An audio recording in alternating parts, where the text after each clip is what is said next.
believe it. How can they cancel Sue Ann's show just like that? Ratings, Mary. Not enough people are watching her show. Well, it still isn't fair. Right. There are much worse things on the air. Hi, guys. I rest my case. Did you hear about Sue Ann being canceled? Yeah, Ted, we heard. But she'll get something else. The rough thing is that we won't be seeing that much of her anymore. Lou, we got to do something to boost up my ratings. Otherwise, I'm going to be next. Please, Ted, you're making my heart race. I'm serious, Lou. Gonna zap up my show, and I've got just a thing. Every night near the end of the news, I'll make a telephone call to a different world leader. And I'll talk to him about the complex political, economic, and social problems that confront our planet. Like one night I'll call Edie Amin in Africa, and I'll say, "What's happening in your part of the world, Edie?" And she'll tell me. What do you think? Ted. I got it. You want to sleep on it? Okay.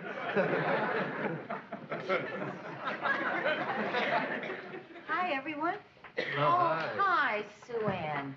Well, I suppose you've all heard the news. Yeah, Sue Ann, and I'm sorry. I really am. Yeah, me too. Tough break, Sue Ann. You have no idea how upset we all are. Hi, Sue Ann. Here you got canned. You have any idea what you're gonna do now? Well, not exactly. I have decided I'm going to work out my contract. So even if I won't be doing my own show, I'll still be working here at WJM. Oh, Sue Ann, that's wonderful. Did you hear that, Mr. Grant? Sue Ann won't be leaving WJM after all. Oh, boy. That's great. That's great, Sue Ann. Really great. Program manager will try to get me to quit by making my life miserable around here, but I'm determined not to buckle. Good for you. You just stick to your guns. Thank you, Mary. I'll show them. Sue Ann Nivens doesn't give in without a fight. That's not what the cab drivers tell me. Oh,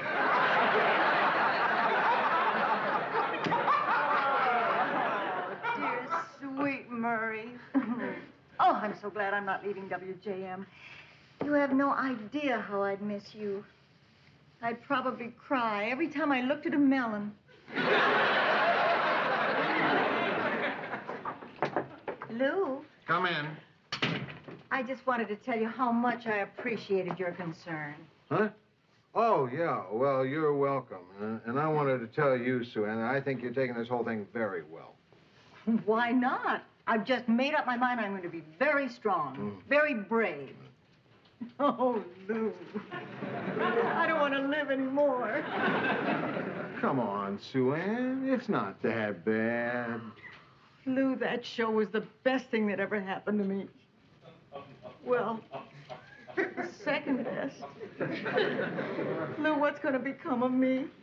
Oh, Sue Ann. Come on. Sue Ann, don't worry. Everything's going to be all right. Oh, Lou, you're so good, so strong. Such nice, chubby little fingers. You're like 10 tiny sausages. Come on, Sue Ann. It's a place of business. Will you do me a favor, Lou, please? Does it have anything to do with my fingers? I want a job in the newsroom. You what? Any kind of job. I don't care what. Please don't turn me down, Lou. I never turned you down. Hey, Sue Ann, I can't give you a job in the newsroom. You don't like me. I knew it had come to this. I let you take advantage of me.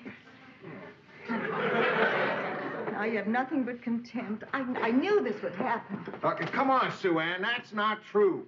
I'd love to see you working here. Imagine spending 8 hours a day with you. Day in, day out. Unfortunately, I can't hire you. Shucks, what a shame. Why can't you? Huh? What? Oh, it's because, Mary, it's up to Mary, you see. Mary is the producer, and she makes all those decisions. So it's out of my chubby little hands. Will you ask her for me? You want me to ask her? Oh, please, please, Lou. I'm desperate. I've no place to turn. I'm weak and helpless. I'm lost in my own sorrow. Okay, I'll ask her. Swell.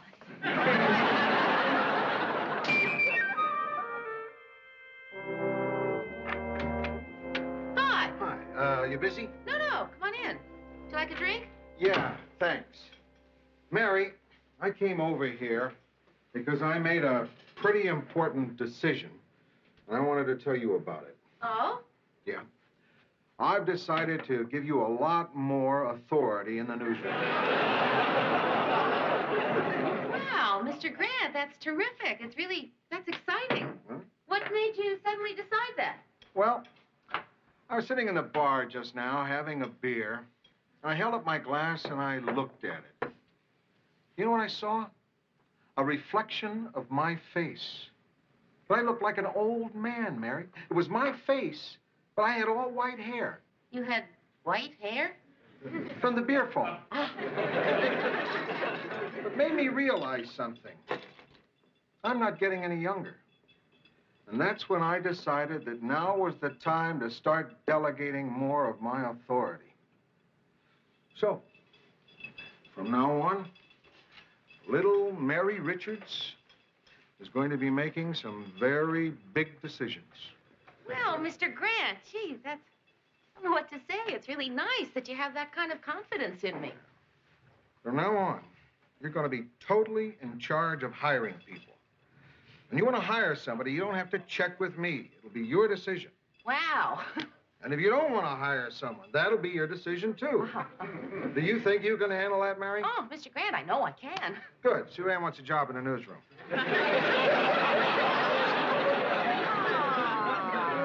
Gee. So she'll do anything. I said it's up to you. So that's what this is all about. Hmm? Giving me more responsibility. Has nothing to do with seeing your face in a beer glass. You just don't have the nerve to say no to Sue Ann. Mary, how can I turn her down? She feels I owe it to her because of, you know.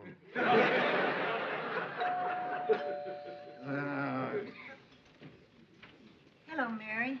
Sue Ann. Well, look who's here, Mr. Grant. Sue Ann. Hello, Lou.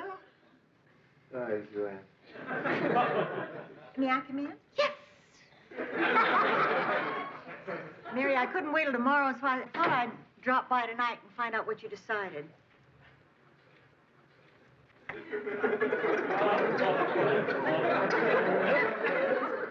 Well, gee, Sue Ann, Mr. Grant, just told me about your, offer, and, wow. I mean, I'm just so overwhelmed. You know, I just haven't had a chance to decide. Well, then, let me just say this, dear. Now, I know you and I have not been the best of friends. Well... And there have been times when we've had our differences.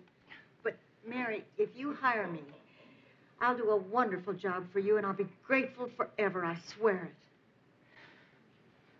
I'm sorry, Sue Ann. I can't. I hate to say no, but I have to think about what's right for the newsroom. I hope you understand. Mary's decision. All right, Mary. Listen, I understand. I don't feel guilty. No hard feelings. Goodbye, Lou. Thanks for trying.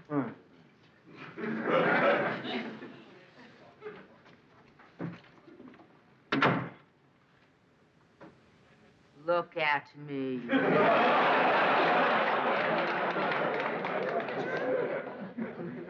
How could you do that to me? I feel like such a rat. That was a lousy thing to do, Mr. Grant.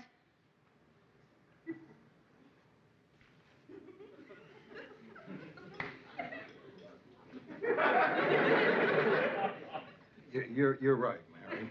You're right. I just didn't know any other way to get out of it because of, you know. Yes, I know. Listen, no, I'm really, really sorry.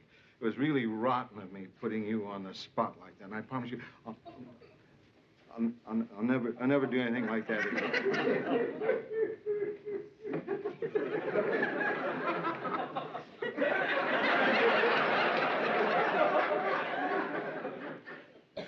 You forgive me?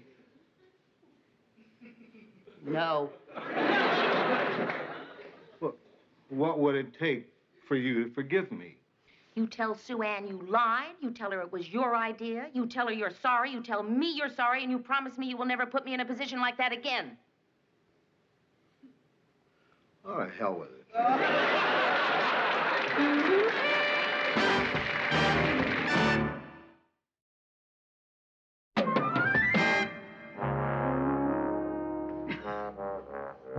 Okay, get ready. 5, 4, 3, 2, 1. Be sure to stay tuned to WJM for another hilarious episode of My Mother the Car. The fun begins when Mom gets a lube job. That was wonderful, sweetheart. I never thought I'd say this to a man, but get your hand off my knee. Hi, Sue Ann. I thought I'd stop by and see how you're doing. Hello, Mary. I'm doing fine, just fine. So this is where they have you working. This is where they have me working. Cozy. It is that. And of course, it gets a little cramped for a woman with a bosom. You do fine in here, dear. Oh, Mary, I'm really glad you're here. I mean, listen, if you've been feeling bad about not giving me a job in the newsroom, don't, because as you can see, I'm doing very well. And of course, working from 4 to midnight kind of interferes with my love life. But then again, so did working 9 to 5. Sue Ann, I feel just rotten about this. Mary, why in the world should you feel rotten? After all, I have you to thank for putting me here. Sue Ann, I had no idea. I didn't realize that they... Not another word, dear. Here, you sit right down here. I want you to see exactly how it is. Well, no, thanks, Sue Ann. That's all right. You won't even do that for me? Well, sure, of course. Mary, say hi to Sam, our engineer. Hello? Oh, Mary, don't mind Sam. It's just his way of saying hi. It's when he gets too glad to see you, you have to worry. You want to wet your whistle? No, thank you. I prefer my whistle dry. Okay. Isn't that a beautiful aroma, Mary? It's like living in Fidel Castro's mouth. Of course, Sam isn't on duty every day. Sometimes I get to work with Tiny. He weighs 480 pounds, but he carries it well. And fortunately, he doesn't smoke cigars. Well, that's good. He chews tobacco. Yeah, be careful on your way out. Don't step in the spittoon. Oh, I wondered what that was. Mary?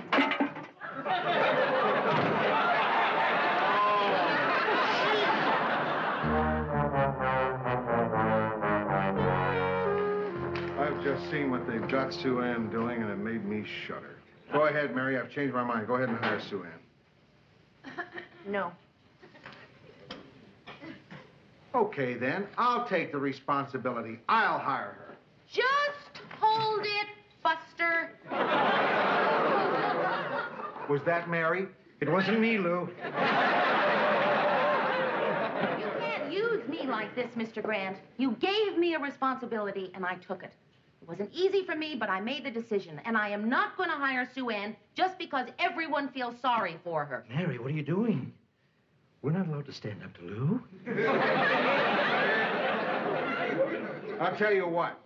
You come with me now. You watch where they've got Sue Ann. Then if you don't want to give her a job, you don't give her a job. All right, fine. Murray? If that were me, if I were fired, what do you think Lou and Mary would be doing right now? Throwing confetti? Dancing in the streets, turning cartwheels, drinking champagne. Right. Anything to cover up their pain.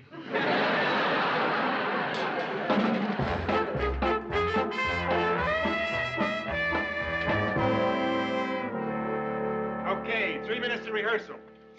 Can I help you? Yeah, we're looking for Sue Ann Nivens. Oh, she's Aunt Daisy today. Aunt Daisy, some people here to see you.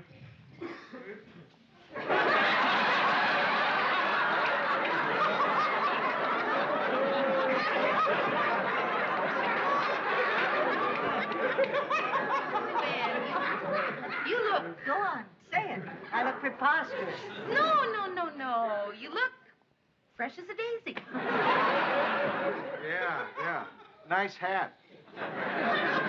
Come on, have I sunk so low that people are patronizing me with compliments like that? Sue-Ann, you're back on television. It's not that bad. Maybe you're right, Mary. Okay, Sue Ann, we're ready to start. Hi, Mucky. I sure wish Aunt Daisy was here to talk to us about our problem. Oh, here she comes now. Well, how are my two favorite fluffy little cottontails, Hucky and Mucky? Not so good, Aunt Daisy. Well, why not, Mucky? Because, Sue Ann, you're blocking my shot. I'm I sorry. thought you said you worked on television before. Well, I'm You sorry. don't know enough to stand on your mark. I didn't I realize- told them I didn't want her on this show. Well, we'll just have to live with it. Well, if you're going to criticize me, why can't you just come out here and at least have the courtesy to speak in your natural voice? Because, honey, some of us are professionals, and when we get into character, we stay in character, okay? Well, how are my favorite fluffy little cottontails, Hucky and Mucky? Not so good, Hey! Who are those people on my set? This is a closed rehearsal. They're friends of mine. Mary, Lou, this is Hucky and Mucky. Hucky and Mucky, this is Mary and Louie. Lou. How do you... Listen, if you don't mind, we're not here to run a social hour. We're here to work. Sue Ann, let's see if we can get through this without your screwing up. Hey, look, fella. You don't have to talk that way to this woman. Sue Ann, will you tell your fat friend to get lost? You want to come out here and say that? What's the matter? You too fat to come in here?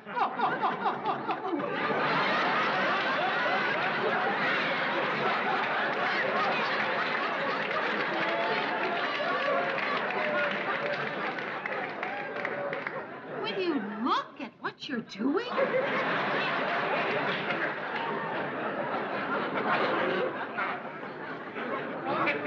Yeah.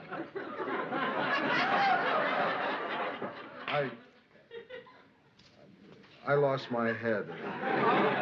Mary, I think you better take me back to the newsroom. Yeah, right. Bye, Sue-Ann. Oh, I wish you were taking me with you. Yeah, well... I'm really sorry, Sue. Okay, Aunt Daisy, let's take it from the top.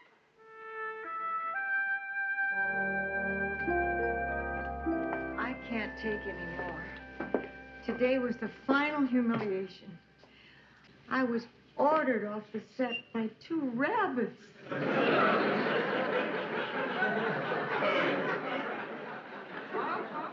just quit. He's beaten me. I didn't even get my 3 months' pay. Sue-Ann, I feel just terrible about what you've been going through. I really do. I wish I could help you, but I still feel the decision I made was right. Please don't ask me to change my mind. All right, Mary. I won't ask you to change your mind. Lou, ask her to change your mind. You bet I will. Mary, where's your compassion? Take a look at this woman. Did you ever see anyone so pitiful? Mr. Grant, you want me to hire her out of pity? Of course not. It's okay by me. Mary, this woman has seen more than just a few summers. Not many. Okay, so she's not perfect. So she's a pain in the rump, a gossip. Throws herself at every pair of pants she sees. Maybe I better just send in a resume.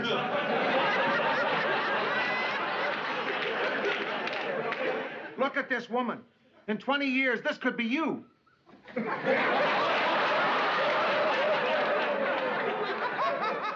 Grant, you have got to realize that when you take on responsibility, sometimes it isn't an easy thing to do. You've got to make decisions that are tough and unpleasant. And Sue Ann, you start on Monday. What? We'll give you a job. Oh, Mary. Mary, I'm very grateful. Thank you for saving my job. I won't let you down. Thank you.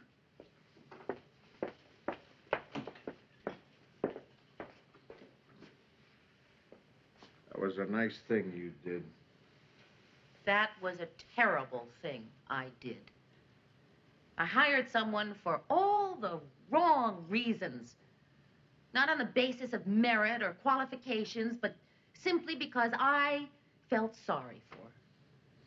Come on, Mary. That's not such a terrible reason. What's wrong with that?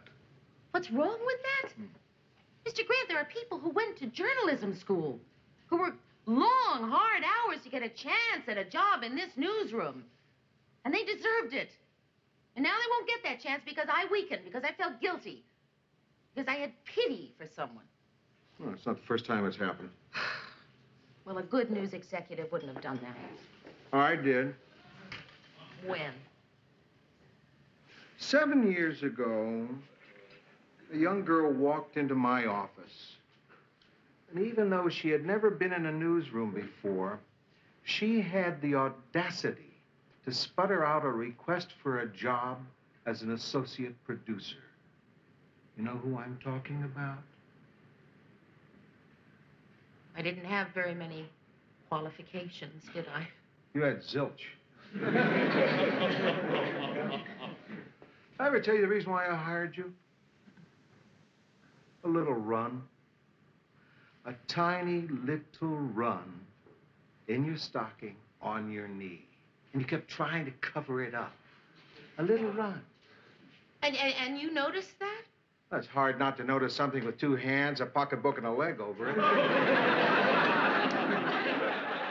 I thought to myself, what kind of a girl is this who is so afraid of a thing like that?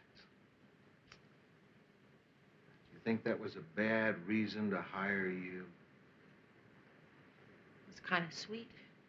It was damn sweet. That's what I've been trying to tell you. There are plenty of times in life when you do the competent, responsible thing. But every once in a while, we need to be damn sweet. If we're lucky, we'll never have to regret it. Mr. Grant, have you ever, regretted it on hiring me? I've done a pretty good job, haven't I? Pretty good.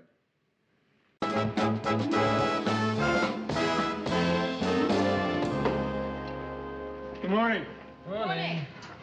I'm upset. Outraged and angered. Oh, well, what happened, Ted? Didn't you like your prize and your Fruit Loops? No, that was fine. What's in this paper? Read it, Mary. It'll make you sick. New York news personality Gordon Howard, the former WJM weatherman, arrived last night for a visit in the Twin Cities. Hey! How about that? Gordy's back. That's great. Wait, you didn't hear the rest. In an airport interview, Howard confirmed the signing of a contract to host a network morning show, as well as 4 primetime specials at a reported salary of $250,000 a year. Huh. See? I told you it'd make you sick. That son of a gun. I always knew he had talent. I knew it when I hired him as weatherman. There was just something about the way he handled his pointer. Oh, yeah. Well, I saw it, too. I mean, remember when I used him as co-anchorman with Ted? You know, that was the first time Gordy ever did the news. Oh, yeah. Well, I hate to take credit for someone's success, but once he was crossing the street and I didn't hit him with my car. You're right, Murray. We're being silly. The only one responsible for Gordy's success is Gordy himself, and he made it through talent, perseverance, and... Hello? Gordy! Hey, congratulations. We just read the good news. Yeah? Oh, sure. Come on down. Sure, hurry up. He's upstairs at the station owner's office. He's coming right down. Listen to this. The morning show will feature candid conversations with major celebrities. Production will begin as soon as the network selects a suitable co-host. Co-host? Co-host. So, my dear, sweet, intimate friend needs a co-host. Aw, Ted. You know what he's going to do, don't you? He's going to embarrass all of us. No, he's not. And I'm going to make sure he doesn't. Ted? A co-host. He's going to have to pick a co-host. Ted, will you listen to me? Ted, the minute Gordy walks in here, I don't want you to fawn, beg, or toady for that co-host job. Okay, Lou.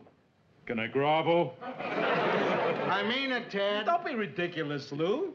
When I meet Gordy, it's going to be one professional meeting another. Hey, anybody here seen my pointer?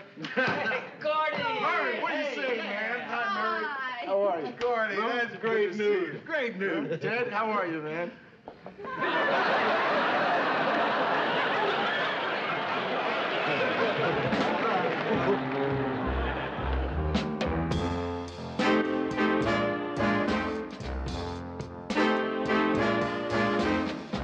Wonder why Gordy wanted to have lunch here. I mean, we could have gone to Antoine's. Mary, Gordy's a simple guy, and I'm sure he likes things easy and relaxed. I'm sure it makes him quite uncomfortable to have people make a big fuss over him. Do you understand? Mr. Grant, are you implying that I'm making Gordy feel uncomfortable? Well, I don't know about Gordy, but you're sure making me uncomfortable. I mean, panting and gushing over him the way he talks about meeting all those celebrities. I didn't pant and gush. Oh? You actually had lunch with Charles Nelson Riley? I'll try to be a little more blasé. Thank you. This is the commissary. Yeah. You remember the commissary, don't you, Gordo? Oh, yeah. Or as we call it, Cramp City. Is everything just as you remembered it? Everything. Say, Gordo, speaking of remembering, do you remember when we did the news together? I mean, as a team? Yeah, sure, Ted. Does it give you any ideas? Ideas? Ted, aren't you supposed to meet Georgette for lunch today? Well, that was over an hour ago. She's probably finished by now. Georgette, you got yourself a new girlfriend, huh? Oh, hey, that's right. You don't know. Ted got married last year. Well, Ted got married. Somebody finally trapped a silver fox. Yep. And they have a little baby girl, and they adopted a 12-year-old boy. A 12-year-old boy. How about that? A great kid, too. Yeah, I sure would like to meet him sometime, Ted. You would? Wait here. I'll get him out of school.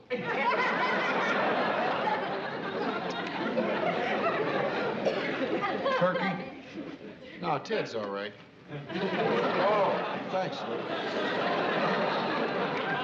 So, Gordy, tell us all about the people that people you've met. Mary, I can't believe it. The money they're paying me to interview celebrities on television. You know, last week I interviewed Barbara Streisand. Huh? Barbara Streisand. Yeah. And then the week before that, Sir Laurence Olivier. The English fellow.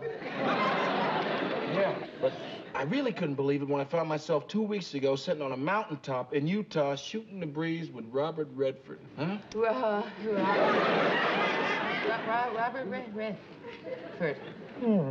Good little actor. Good. He's really a simple guy. Likes skiing, the outdoors. You two would probably hit it off pretty good. Well, I certainly wouldn't be averse to meeting Redford if the situation ever arose.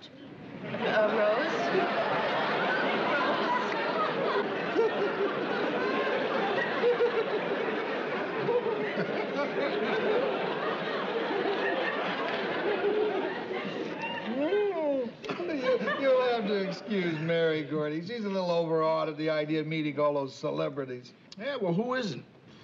I mean, on the outside, I'm Mr. Cool, but on the inside, I'm jumping up and down and saying, hey, man, you are Willie Mays. You actually met Willie Mays? Well, you guys are beautiful. I sure am glad I had time to stop by and see you. Hey, I got a great idea. Why don't we make a little party for Gordy tonight? Hey, terrific. Yeah, I don't know, Lou. I been invited out by the station owner, and I don't know if I can get out of it. Bring him along. The more the merrier. Okay, I'll see if I can swing it. Great. Excuse me, Mr. Howard. I'm Janet Downing from WJM Publicity. Yeah. There's some reporters and photographers downstairs. I wonder if you'd mind talking to them for a little while. Boy, that's the way it's been ever since I got this job. Photo sessions, articles, interviews. Boy, oh boy, oh boy. Do you want me to tell them you're not here? Are you crazy? So what time should I be there? Beware. It's your place for the party. Mr. Grant, I'm not going to give the party tonight. Sure you will. No, I won't. Mr. Grant, I have 1,000 things to do. I've got to prepare the budget report for tomorrow morning. I've got letters to write. I have to do my tax return. Okay, okay. I'll have the party at my place. Good.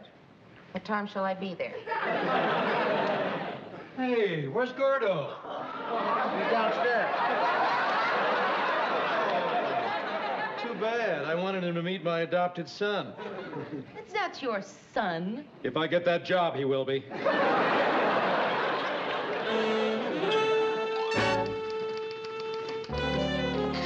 Ted, Murray, there's a party tonight. Can you come? Oh, sure. What time, man?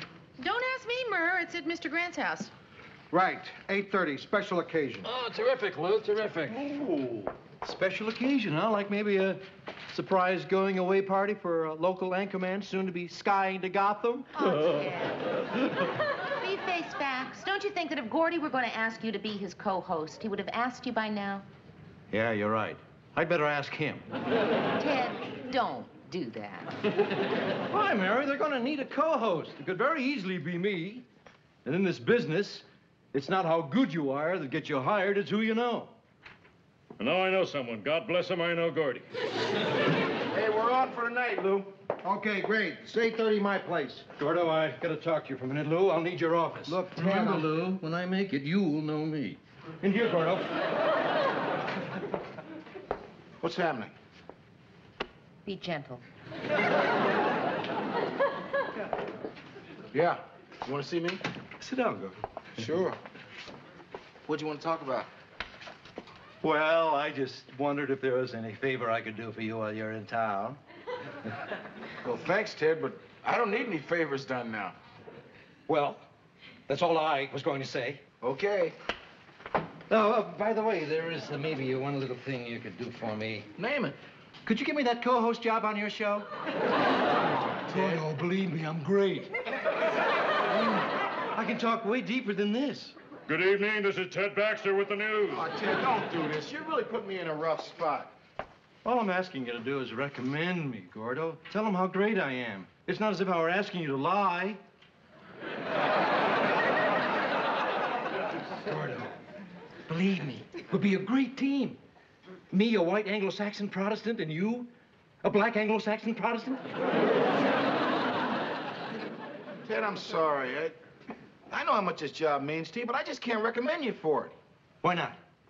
'Cause I can't. I want to know why. Gordo, I'm entitled to know the reason. I mean, you owe me that. You know, I want the truth. I mean, what is it? You think I'm not good enough? Oh, Ted. No, come on. If that's the reason, I want to know. I mean, is that what you think, that I'm not good enough? I mean, go ahead, say it if it's true. Don't worry, I'm man enough to take it. Okay, Ted. Maybe that's the reason. Maybe I don't think you're good enough.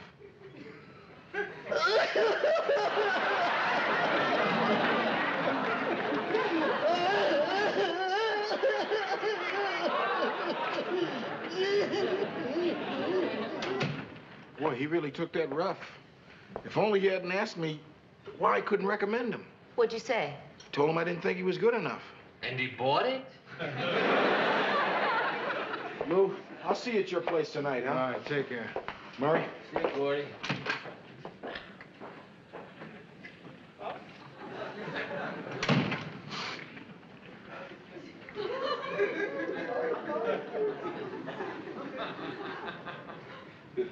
Lou, you didn't replace me yet, did you? No, Ted, the job's still yours. Oh, thanks. You know what Gordy said to me? What, Ted? None of your business. Anyway, that clown doesn't know what he's talking about. Third-rate opportunist, made it on pure luck. Well, Ted, if that's the way you feel, maybe you shouldn't go to the party tonight. I wouldn't miss it. I didn't get a chance to tell that guy what I really think of him. Oh, I can't wait. Believe me, sparks are going to fly tonight. Why are you smiling? Well, I can't help it, Mr. Grant. There's a party tonight. Two of the guests are ready to tear into each other. The tension's mounting. Sounds like one of my typical parties. But it's not. It's yours.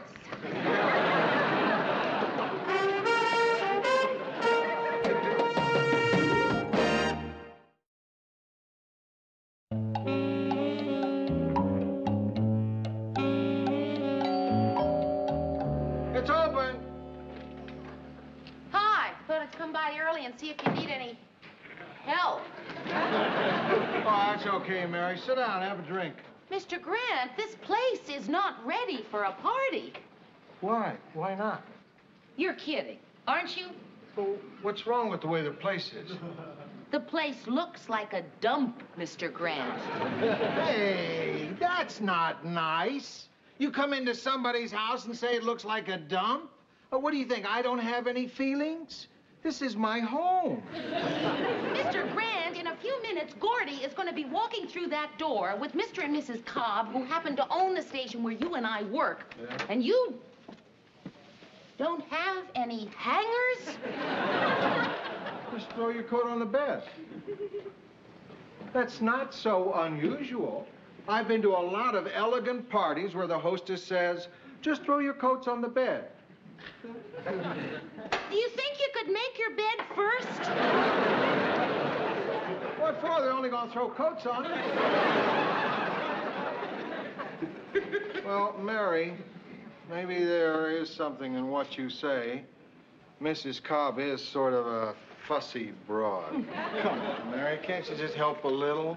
Boy, you really are amazing. You know that I am actually feeling a twinge of guilt? And all I did was walk through that door as a guest.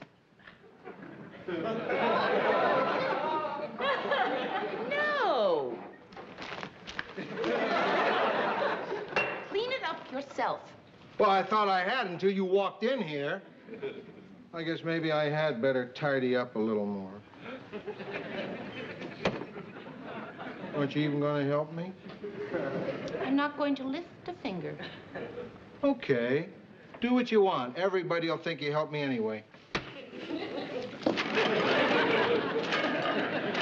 Just remember, don't make it like your place. Make it real. Mr. Grant, your guests are going to be here any minute. Have you checked to make sure you have enough ice, soda, glasses? I've got enough ice. I've got enough soda. I've got enough glasses. I see only 4 glasses here. Well, they can take turns. All right. I'll go in the kitchen and get some more glasses. While you're at it, you better get me a vacuum cleaner. Or a shovel. Never seen men. How many more glasses we need? I'd say at least 6. Well, I don't know if I can eat that much jelly.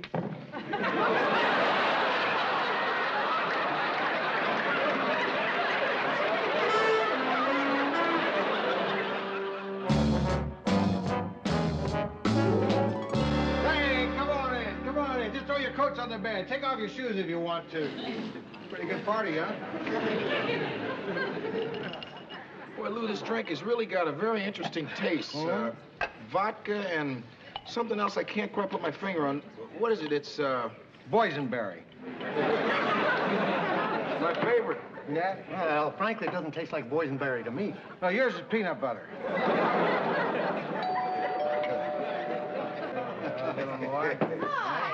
Hi, Mary. How's it going? Pretty good for a first party. Let me take your coat, honey. Thanks, Ted. Here, just put them in the bedroom.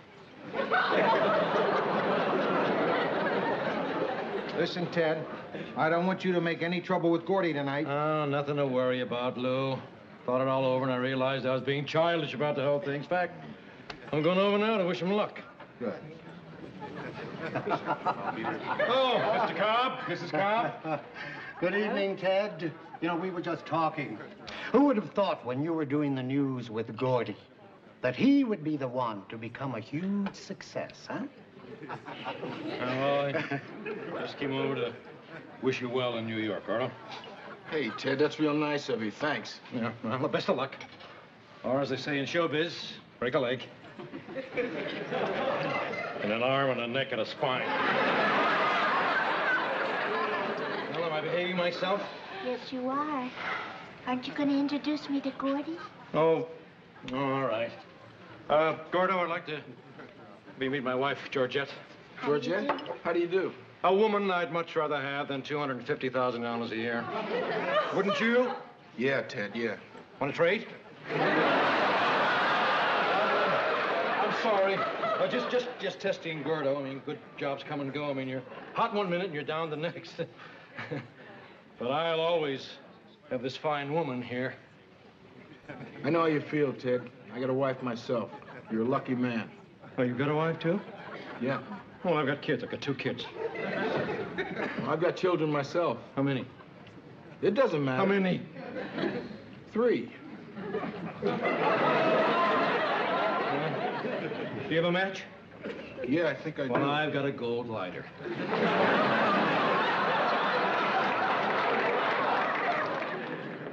Tell us, Gordo, tell us lowly creatures what it's like to be living on the top. It's no different from your life, Ted.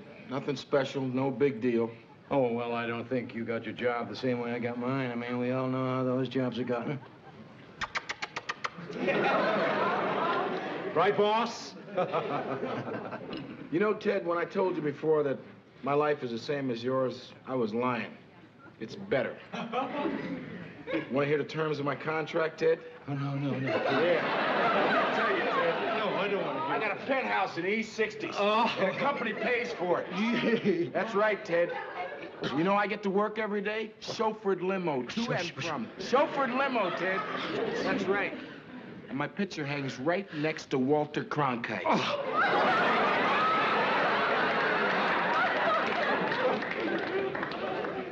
Oh, and about the clothes, Ted.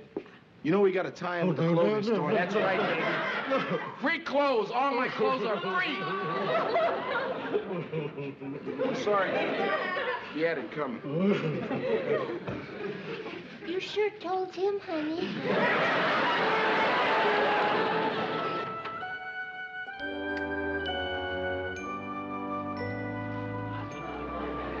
Come on in, Ted. Sit down. Thanks for having us over, Mary. I think Ted's feeling better already. My life is over. Ted, you're doing very well. You make a good living. You're a celebrity. You've won some awards. 6. 4. 4 for news, 2 for bowling. What a good it's done me, though. Ted, I think I know what you're going through.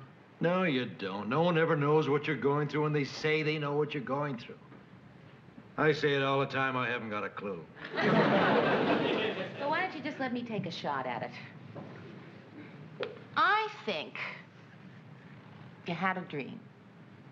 You dreamed that you started from nowhere and you made it all the way to the top.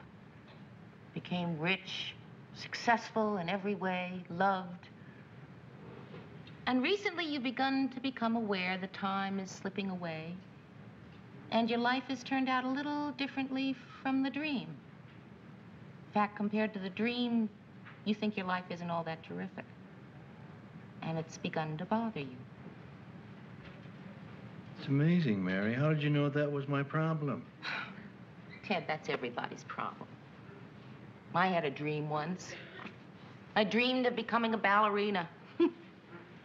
Took so many classes, I practiced so hard in the hopes that one day I'd dance with the finest ballet company and I'd win the cheers of audiences all over the world.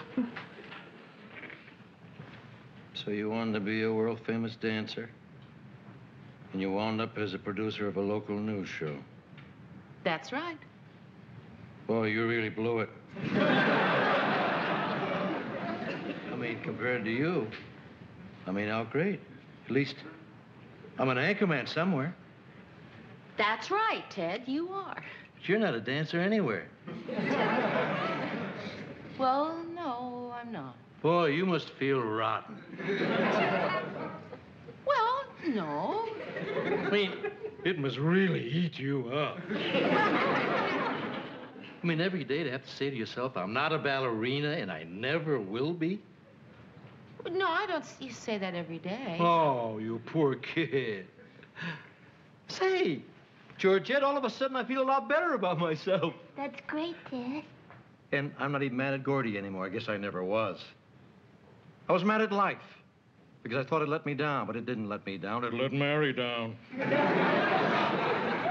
Ted, I think we better be going. The sitter's waiting. Oh, right. Let's go. Thanks for cheering me up, Mary. I hope Ted didn't say anything to upset you, Mary. No. Well, thanks again.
Good morning, guys.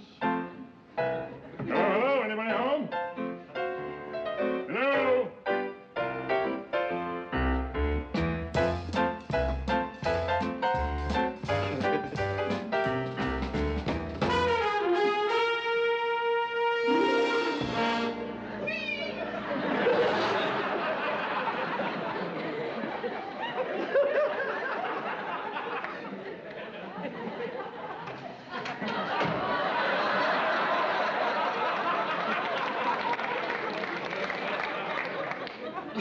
I never could resist a wax floor, even as a kid. Ted, can't you do this at home before you come in? Well, yeah, I do. But this is a much better floor. Except for that little ridge there. Oh? Other than that, it's a piece of cake. Oh, good. Lou, I always do things like this when I'm bored. Uh-huh. I mean, sometimes people act nuts when they're bored. Uh-huh. Sometimes people act nuts when they're nuts. You want to know why I'm bored, Lou? Because the news has been so dull lately. When are we going to get some exciting news? Last 3 nights been nothing but human interest junk. Ted, we can't report any exciting news unless something exciting happens in the world. And nothing very exciting is happening lately. Well, then why don't we give them some old news? Flash! Germany has just surrendered unconditionally. Ted, that happened over 30 years ago. I know, but maybe people would like to hear it again. Mary, when are we going to get some exciting news to report? Well, Ted, you may be in luck. They've had some interesting progress on a medical research project at the university. Seems they may be close to a cure for the common cold. How close? Well, they've cured over 80% of the rats in the experiment. Well, I can just hear myself reading that headline. Good news for rat lovers. No longer do we have to endure the heartbreaking sound of a rat with sniffles. Thanks, Rosemary.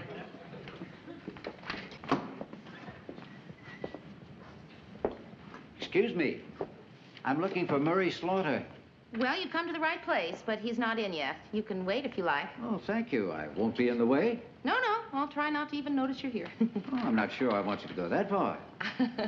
Would you like to have a seat? No, thanks. I've been sitting in a plane for weeks. Where have you been? Florence, Cairo, Copenhagen, Buffalo. Buffalo? I wanted to get in some sightseeing. Buffalo is my home office. Oh, what do you do? I'm an international financial consultant. Oh. What do you do? I'm a domestic news producer. I'm Mary Richards. My pleasure. Gee, you know, I always thought if anyone ever really did that to me, I'd laugh. And I did. I'm sorry, Mary. I've been abroad for so long. I guess it was automatic. No, it's okay. I'm Doug Booth. How do you do? I liked your way better. Mary, I'm being presumptuous. You know next to nothing about me. You're not the kind of woman that does things in such incredibly short notice. And now that I've anticipated every objection you could possibly make, how about having dinner with me tomorrow night? Well, I'm sorry. I have other plans. Oh, how could I have missed that one?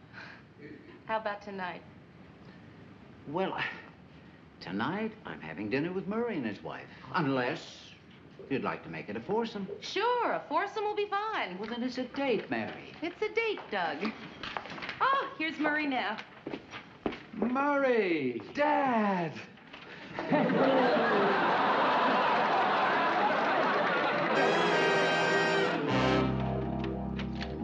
Gee, I don't know why that club had to close so early. Well, I think the band needed a break to untune their instruments. They were getting dangerously close to the melody. Besides, it was getting a little late. Yeah, but they stopped just as I was catching on to that new dance of yours. What's it called? The waltz. The waltz. Oh, Doug, it was a wonderful evening. It really was. Oh, you don't have to convince me. I was there. And I had no idea there's so many places to dance in Minneapolis. Did you, Murray? Weren't they right behind us? I thought so. Do you suppose they went for a moonlight stroll? Somehow I doubt that. Look, Marie, they're still at it. Oh, there you are. Well, we haven't seen you two since the elevator. Oh, Murray and I are both stiff. We haven't been dancing for 10 years. Wasn't it fun? Oh, yeah, fun. I think I strained my trick ankle. Murray, I thought you always said you had a trick knee. That's one of its tricks. Then you'd better sit down. Put it up. Can I get you anything? Oh, no? Thanks, Mayor. If I had another drink, I'd be in no condition to watch Marie drive. How about you, Doug? Would you like a brandy? Sure, let's have one for the road. All right. Hey, what time is it anyway, Dad? Oh, it's only 3:30. 3:30? Marie, the babysitter. Oh, relax, honey. I called her and told her we'd be late. How come you never mentioned your father before? I have, Mary. You've heard me talk about my old man. Oh, old man. There, you see, was your choice of words that threw me. Well, now, that's very nice, Mary, but aren't you a little bit aware of the difference in our ages? No. Oh, come on. How old do you think I am? 40. Oh, Murray is 42. We married early. I hope you're going to be in town for a while. Well, I don't know how long. Can we see each other again? I'd like that. Then I may linger a long while. Good. Look at that. Murray was always so cute when he was asleep. Have you spent much time in Minneapolis? Oh, I was raised here. It's a wonderful city. I'm anxious to show you one of my favorite places, Stockholm. Have you ever seen Stockholm in the spring? No. What's it like? Well, very much like it is in the winter. In Stockholm. School. Gosh. Dad, we've got to get you home to bed. Oh, yes, yes. Way past my bedtime. Sorry to be such a party pooper. Don't worry, Dad. None of us is getting any younger. Oh, good night, Mary. Good night. Good night, Mary. I'll call you tomorrow. Come on, Dad, before you fall asleep on your feet. He's not so cute when he's awake.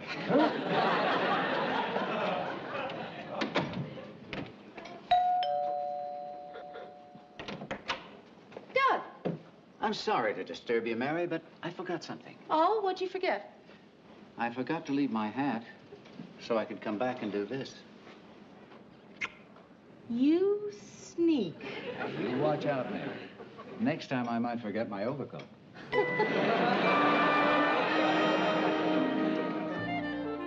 Oh, Mary, Marie wanted me to invite you over tonight. We're going to have a little get-together for Dad. Well, as a matter of fact, Murray... It's okay, Mary. You don't have to accept. We're just going to have some family and some old friends. No, Murray, I'm coming anyway. Doug asked me this morning. Oh, hey, well, it's very nice of you, Mary. It's my pleasure. Hey, listen, I want to tell you how much I appreciate you going out with Dad. It really means a lot to the old guy. Gee, Murr, every time you talk about your father, you make him sound like Kris Kringle. He looks and acts a lot younger than he is, you know. In fact, I was shocked when you told me he's your father. When I told you? And you didn't know it when you agreed to go out with him? No. I mean, you have different last names. I didn't know your mother had married twice. Well, if you didn't know he was my father, why did you go out with him? Because he's a charming and attractive man. And because I like him and enjoy his company. That's the most disgusting thing I ever heard. Murray, what's so disgusting about my going out with your father? Look, the thought of you two together is just ridiculous. Gee, I've never seen you so upset over something so Oh, Mary, my silly. father is 68 years old, and that makes him 30 years older than you are. Well, to me, Murray, age is irrelevant, insignificant, and completely unimportant. And he's 31 years older.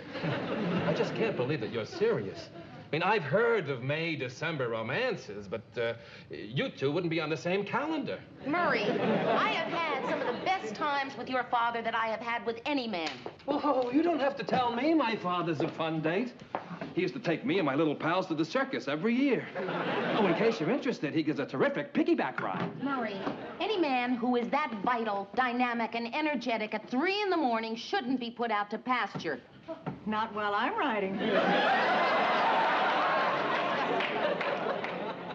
Well, I'm sorry if I interrupted something.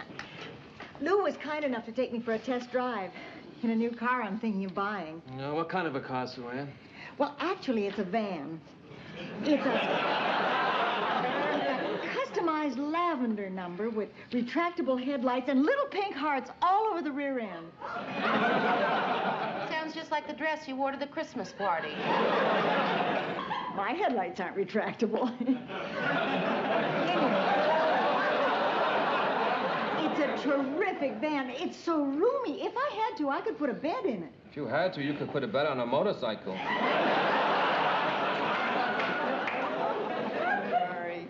Murray.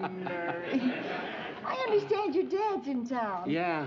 Does his forehead go back to his ankles, too? My father happens to be a great-looking guy, Sue Ann. Ask Mary. It's true. As a matter of fact, Mary is dating him. What?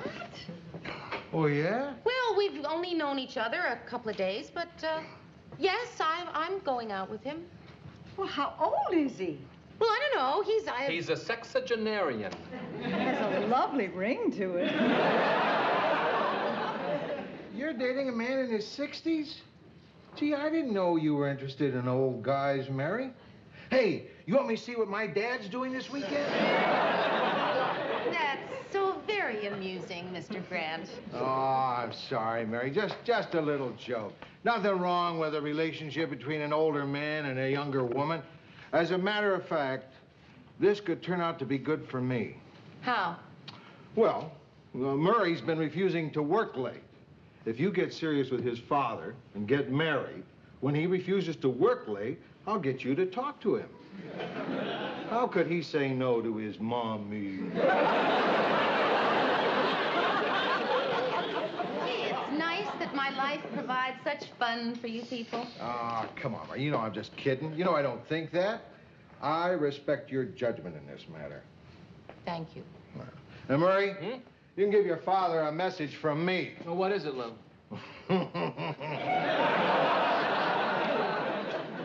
Mary, never you mind what anybody says. If you're attracted to this man, you go right on and go out with him. No matter how old he is. Of course, you may not get much action, but then you never did.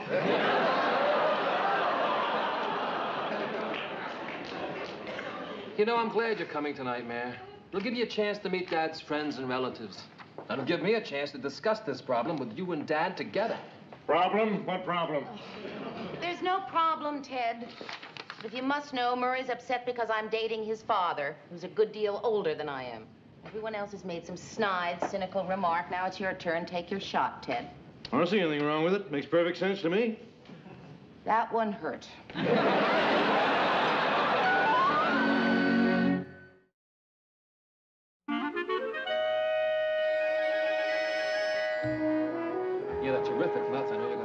Watson. Oh, here, help yourself. Plenty more. Hi, everybody's been asking for you. Hi. Here, let me take your coats. Hello, Marie. Hi, Mary.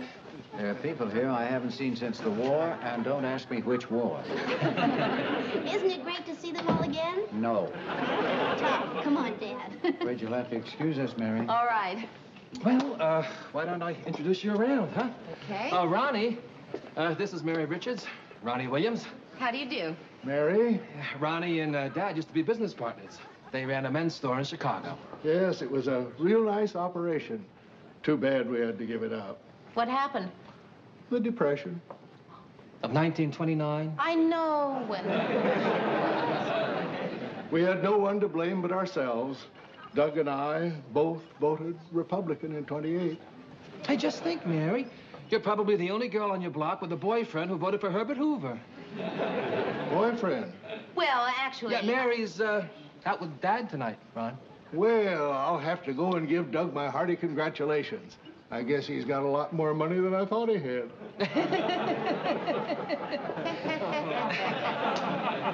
Well, how do you like the party so far, Mary? Don't think I don't see what you're doing, Murph. I'm only trying to be a gracious host, Mary. Hey, let's go meet some more people, huh? Murray. Oh, hiya, Joe. Hi. Did your dad get here? Yeah, he's over there. Oh, Joe, have you met Mary? Mary's Dad's date for tonight. Oh. Hello, Mary.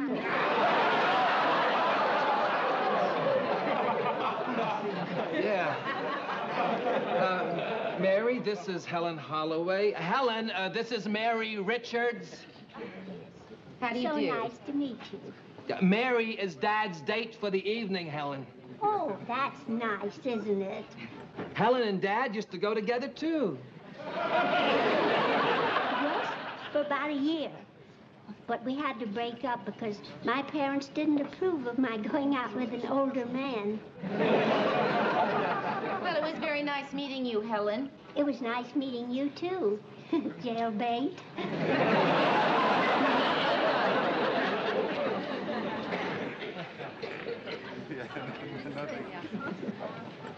Hi, Mr. Grant. Enjoying yourself, Mary? So? Want me to fix you a little drink? Yeah, sure. Some bourbon on the rocks. Okay. How about old Granddad? I don't know what he's having. I'm sorry, Mr. Grant. I don't know how much more of this I can take. What's the matter? What's the matter? Haven't you been listening? All these people, all they can talk about is age. Well, I didn't know this meant that much to you. Well, it must. Otherwise, why would I be so furious? It's just so frustrating having to take it. Well, why do you have to take it? Oh, come on. What am I going to do? Well, you can walk into the middle of this room and tell people what's on your mind.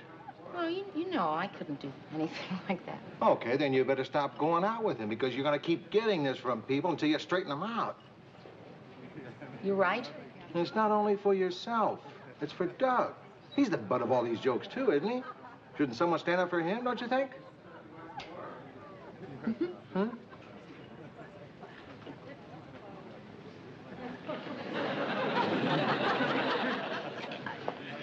Excuse me, everybody. Could I please have your attention?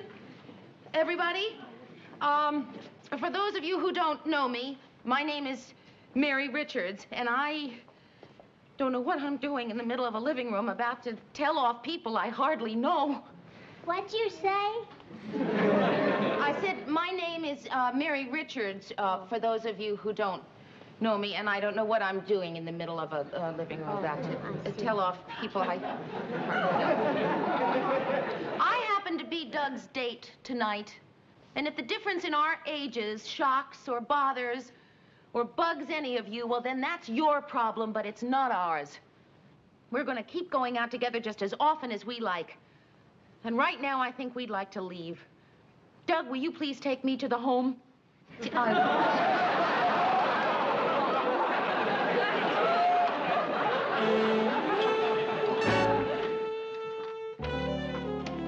I just couldn't believe I was actually doing it, you know? I mean, I was terrified, but now that it's over, I feel so good. I'm glad, Mary. People never have that attitude about ages in Europe. Right, but they had the attitude here, and the important thing is that I was able to do something about it, you know? And that's so unusual for me, Doug. I never do things like that, ever. You're a remarkable woman. Did you see their faces? Oh, yes, yes, I did. I think I really got my point across, don't you? Oh, yes, and then some. Murray. Hi. Look, I won't stay long. I just came to apologize. Now, what you said tonight was very true, and you're looking at the worst offender. I'm glad you let me have it, Mary. Thanks, Murray. Dad? Forget it, son. No harm done. I'm sorry I misbehaved, Dad. And I'll understand if you ground me. Good night, Mary. Good night. Well, this is incredible. The one time I lose my temper, everything comes out perfectly. Could turn me into a real hothead. Marvelous what's happened. It really is. You know something? I may just take you up on that date to go to Stockholm. Oh, Mary. What? Well, it's just that you're making what I have to say much harder. What you have to say? Sit down, Mary. Why? Just do, please. Oh, no. No, you're not going to... Yes, there's another woman. Oh, no. I met her in London last year, and I spent the summer with her. I thought it was all over. But she called today, and just talking to her made me realize how well our lives fit together. I wanted to tell you before the party, but I just didn't get a chance. I just gave the Sermon on the Mount back there. And you're dumping me. Mary, we've only been out twice. I know. Well, I hope to see you again sometime. Sure. You call me the next time you're in Minneapolis. Oh, I certainly will. And I'll call you the next time I'm in Zurich. Thanks for everything, Mary. Thank you, Doug. Doug, this is going to seem a little odd after the stand I took back there, but how old is she? 37. 37? Yes. My age. Born in 1939? That's right. What month? March. Ah, I was born in April, which makes it all pretty clear. What's that? You obviously want a woman closer to your own age. Doug, don't forget your hat. I'm really sorry, Mary. Goodbye. Goodbye. You old coot.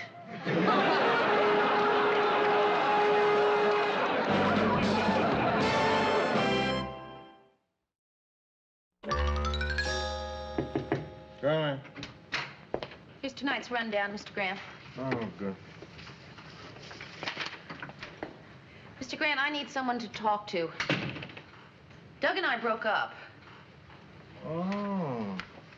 That age thing was a little too much for you after all, huh? Well, I guess.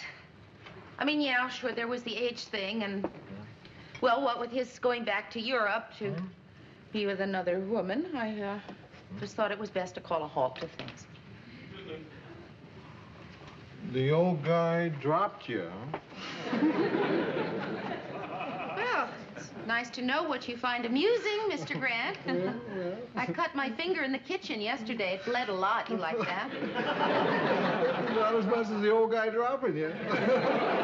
Sorry, I bothered. No. Come on, man. What did you want to say?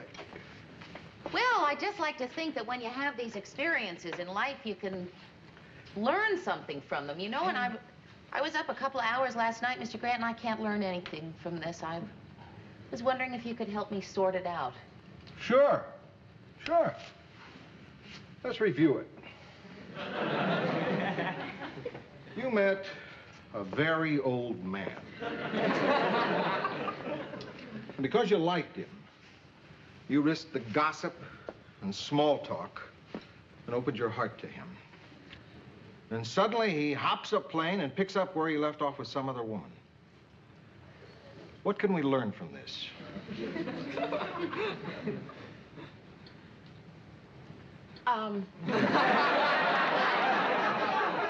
Even though it didn't work out, it's the experience itself that's valuable. No, that's not it. Okay, in spite of the fact that it ended abruptly, I got to know another human being. And you're never the loser when you meet someone special. Uh-uh. Well, it makes sense. No. Here it is. You take two very different people. Different backgrounds. Different outlooks. Right. One more than 30 years older than the other. You bring them together with all the odds against it. Even though the whole world...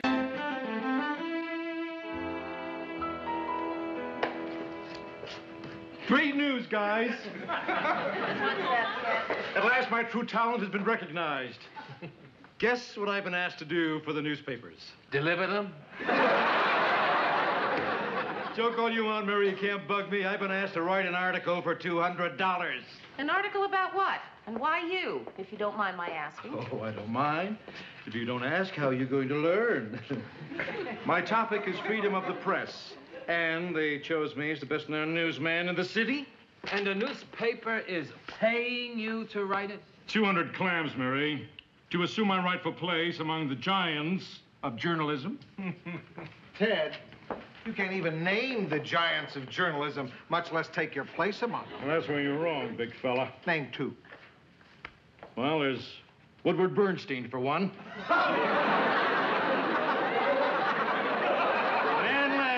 Who was very insightful this morning, incidentally, answering mixed up in Michigan. Oh, yeah. That was the woman whose husband went to bed with his hat on. I just happened to read it. Oh. Well, what makes you think that you can write an article, Ted? Well, all I'll do is sit Georgette down and dictate 1,500 words to her, just like that. Just a question of stringing words together. El piece of Keiko. I, for one, don't think you can write 1,500 words on freedom of the press. Oh, come on, Lou. You gotta be kidding. Yeah? Freedom of the press is good. Very good. Important. Well, that's 10 words already. It's only 9, Ted. So I'm not a mathematician. Words are my game.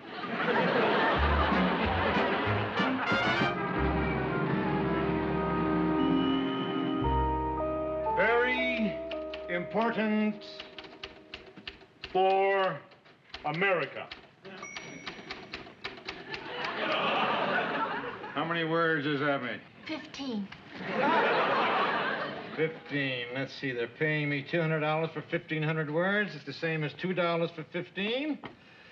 Yeah, not bad. I've already earned $2. For just 3 nights' work. No, isn't going so fast, is it? No, but don't worry. I know it's going to be wonderful once you get rolling, Ted. Me too. I'll tell you what, Georgette, read me into it. Let's get a run at it. Get the old creative juices flowing.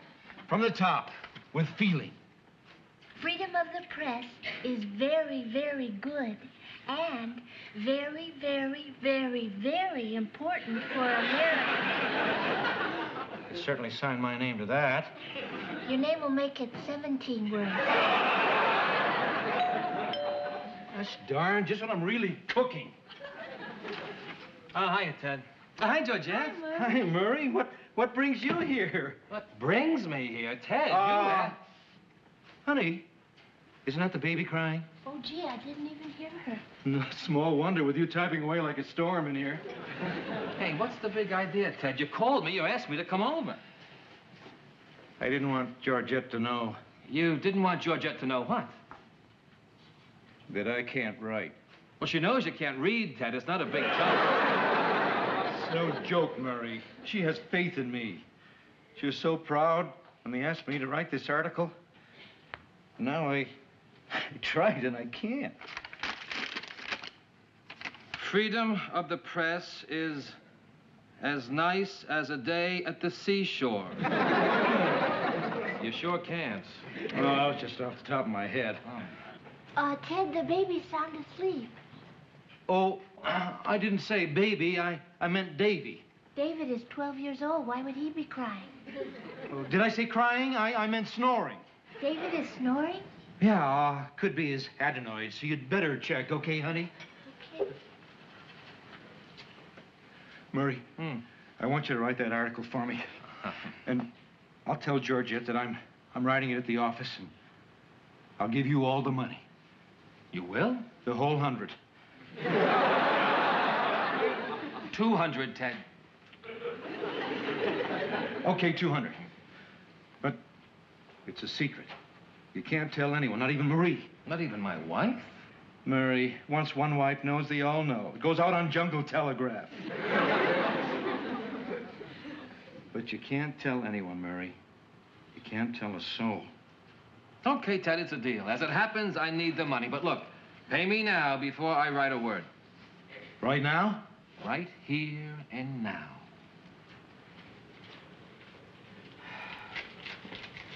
Ted, David isn't snoring and he had his adenoids out. I'll be darned. David had his adenoids out. Hey, are you sure? Yes, Ted. You win, Murray.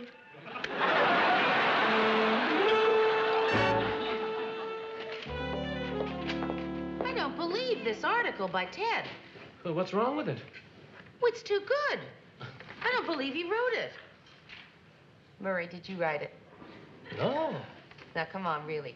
Really, Mary? I didn't write it. But, Murray, there are words in here Ted couldn't possibly know about. Anachronistic, metaphor, allegorical. Where would Ted ever pick up words like that? I don't know. Has William F. Buckley ever appeared on The Gong Show? Hi, everybody. Oh, hi. Honey, are we too early? Oh, hey, gee, I can't go to lunch for another hour. That's okay. We'll go shopping in the meantime. Yeah. We're going to get Laura your new coat. Hey, good. We were going to try to make do another year, but all of a sudden Murray decided we can afford it now. Yeah, I'm finally going to say goodbye to this ratty-looking thing. Oh, I see you're reading Ted's article. Yeah. I just finished it. It's really wonderful. You like it? Yeah, oh, I just saw the governor's press conference on television, and he quoted from the article. The governor quoted from the article? Oh, isn't that exciting? Murray, what's so exciting about the governor quoting from Ted's article? Well, everyone isn't selfish, Mary. I mean, some of us are happy for our co-workers. It is possible. No, it's not. Not when you're the one being happy and Ted is the co-worker. Well, you can say what you will about Ted. He's an idiot, an imbecile, but that man sure knows how to write. We better be going. See you later, honey. Bye, Mary. Bye. Hi, Lou. Hi, Murray. Hi, Laurie. Nice coat. Hey, have you seen this piece by Ted? Yeah, isn't it terrific? You know, at first I thought Murray had written it for him. No, this is too good, even for Murray. Hi, Mary. Hi, Georgette. What about my teddy bear? I'm so proud of him I can bust my buttons. Well, actually, this dress doesn't have any buttons. It has 2 snaps and a zipper up the back. But I'm so proud I could bust 2 snaps and a zipper up the back. Sounds stupid, so I said buttons. Sue me. No, that's okay. I understand how you feel, and I'm really glad that you're so happy. Ted, I am so thrilled with the reaction to your article. Oh, you are getting a quality that I find more exciting than anything else. Brain power. Oh, any man who can throw words around like that. Hyperbole? Vitiate? Assiduity? Anachronistic. By the way, Ted, would you define anachronistic for us? Sure, Mary. It's, a man who's proud he's from Akron.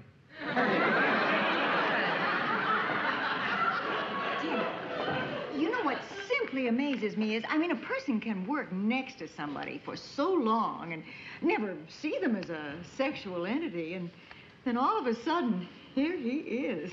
Excuse Oh, me. I mean, I've always known you were an attractive man, of course, but now I think Excuse you me, and I Sue ought Ann. to get to know each other much, much better. Sue Ann, I think it's very nice that you like Ted's article, and I'm glad you're so fond of the big words he uses, but if you don't knock it off, I'm going to vitiate your assiduity out of here.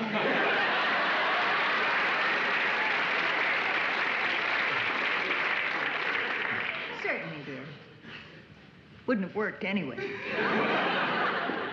Is there anything special you want for dinner, Ted? I don't know. What do writers eat? I'll see if I can find some alphabet soup. Hey, isn't it crazy the way Sue Ann acted just now? Oh, I had no idea that writers affected women this way. That Shakespeare must have had to drive him off with a stick. Say, Murray, I appreciate your not, saying anything. The deal is a deal, Ted.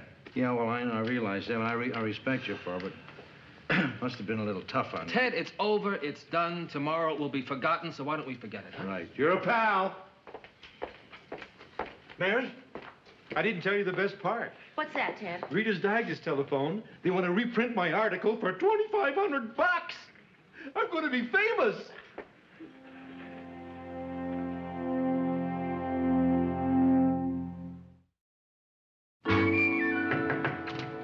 Mr. Grant? Speaking. Do you know what Ted just told me? That he really didn't write that article? No, he wouldn't admit that. Although, obviously, he didn't. Obviously. Mr. Grant, are you making fun of me, or do you agree? Sometimes, if I'm lucky, I can do both, Mary. But I definitely agree. Freedom shouldn't be confused with license, though these two cousins often pass as twins. I can recognize Murray's style a mile away. I just hope Ted paid him well for it. Not as well as Reader's Digest is going to pay Ted to reprint it. What? $2,500. Murray, get in here.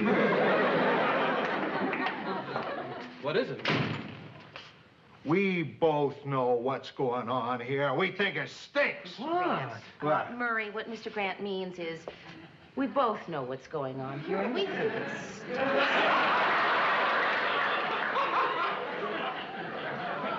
Oh, well, I don't know what you're talking about.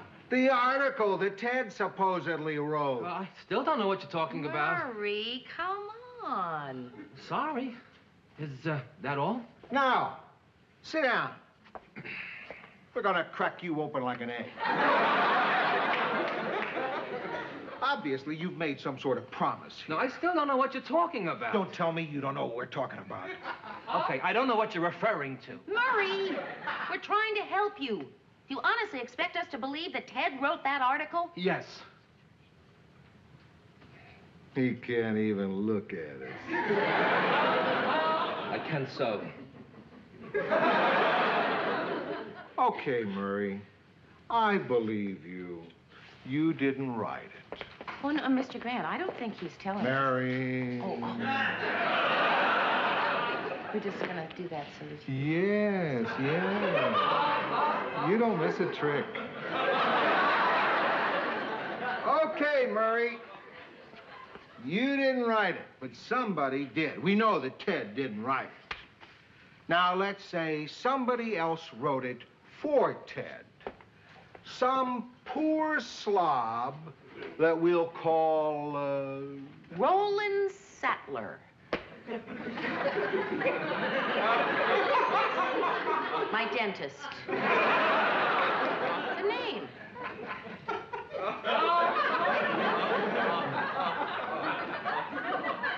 Okay. Mary's dentist wrote the article. And everyone in Minneapolis thought it was a great article. But everyone praised Ted Baxter. And who didn't get even one little bit of recognition? Roland Sattler. Not only that, but Roland doesn't make a whole lot of money. And here's Ted, who does.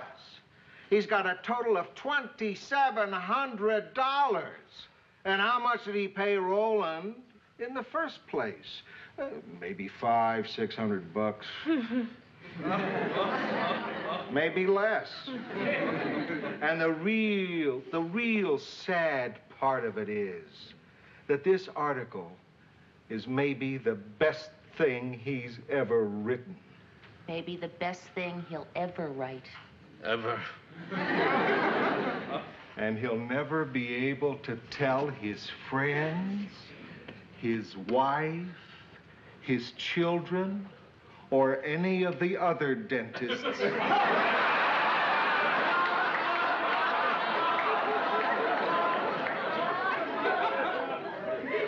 All because of a stupid promise he made to Ted. Oh, that poor, dumb, wretched soul. Now, Murray, given this situation, don't you think the original agreement was unfair and shouldn't be considered binding? Not if he gave his word. Hey, don't you think a man's word ought to be worth something? If nothing else, that should be worth something.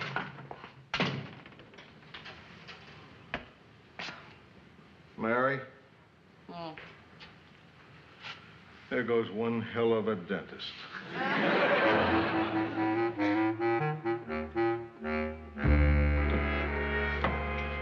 Ted, we'd like to speak to you. Hey, guys, my door is always open. Lou, would you mind closing the door? Sit down. What do you guys want to talk about? Ted, we think Isn't this sensational? Dear Mr. Baxter, we'd like 400 copies of your excellent article to distribute to our students. Isn't that something? A newspaper with my writing in it being used to train students, can you imagine? Ted, that's what we'd like to talk to you about. The article you're alleged to have written. What do you mean, alleged? Did Murray squeal? About what? About my paying him $200 to write the article and him promising not to tell anyone? No, Murray never said a word. Oh, good, because that didn't happen. 200, is that all you paid him? Well, that's all they paid me. Yeah, but the Digest is now paying you $2,500. Do you think that's fair? No, but it's as high as they'll go.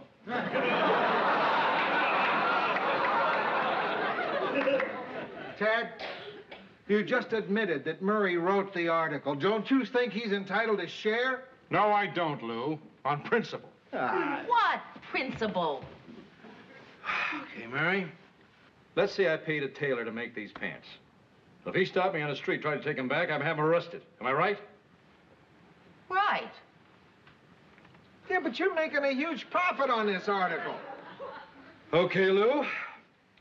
Let's say I pay a guy to build a house. And I later sell that house for 3 times the amount.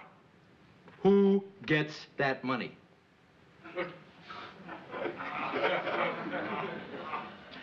Suppose people say, my, what a lovely house. Who accepts the compliment?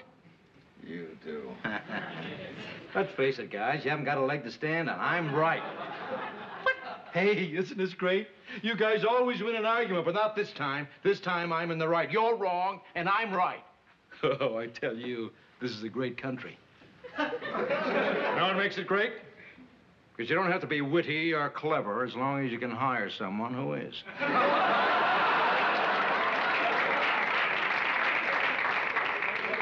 Ted, where's your compassion? You're talking about somebody with whom you've worked for years, who came through for you when you had trouble. You're talking about a man who's never had a chance to be in the limelight. You have. I mean, here's a guy who did one thing, one single thing in his whole life that can get him a little national attention. Something that when he goes to sleep, he can say, maybe I'm special. Ted, Murray deserves the chance to say that to himself once. Don't you think? Ted, we're talking about a man who sold his name to buy a coat for his daughter.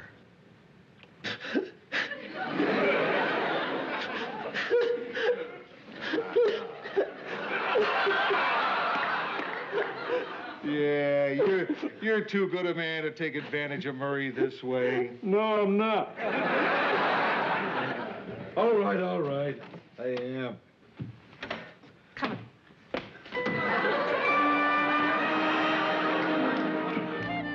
Do you really like it? No, it's beautiful, honey. Hey, do me a favor. Try to make it last till you're married. Ah, good. You're still here. So, okay, stay. Good, because we'll, just... I wonder what's going on.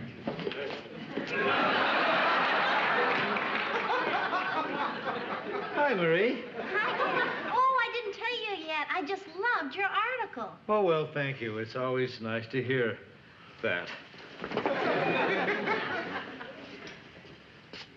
Marie, there's something I have to tell you about that article. Yes, Ted? Murray may write something like that himself someday. I certainly hope so. We sure would be proud of him if he did. Bye-bye. Goodbye. Bye. Marie. Marie. What? Murray helped me write that article. Honey, why didn't you say... Hey. He helped me a lot. Maybe 30%. More than 30%. Did you really, Dad? Make me proud of you, Ted.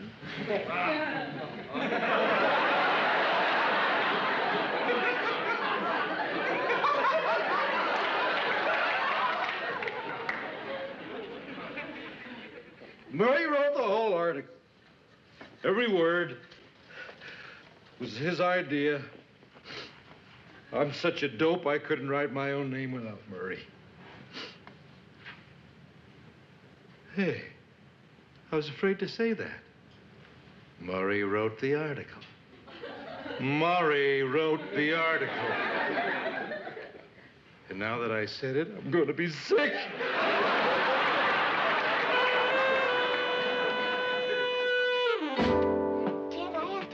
To the kids. What is it you wanted to tell me? Sit down, Georgette.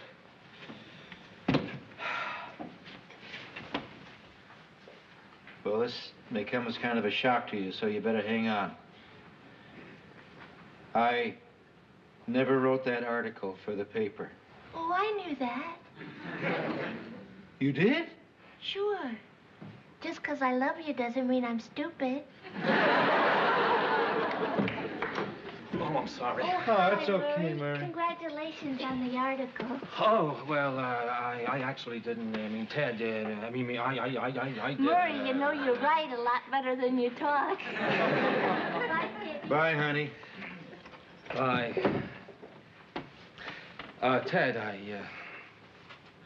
I've been thinking all day about that gesture you made upstairs. That's okay, Murray. No, Ted. I have to say this. For a long time now, I've made you the butt of my jokes because you were there and you happen to be a preposterous figure.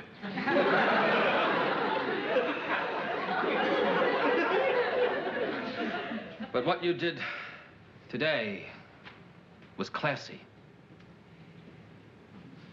You're a fine man, Ted Baxter. It's an honor to know you.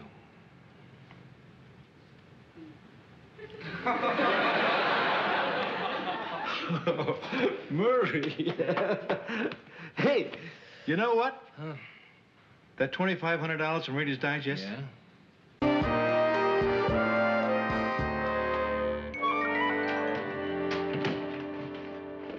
Hey, Murray. Huh? Come on in and have a drink before you go home. Okay, sure. What about me, Lou? Okay. Okay, don't let me drink too much, though, because I get silly. Ted, before you go in there, you gotta promise you won't get silly. Okay, I promise. Cutie pie.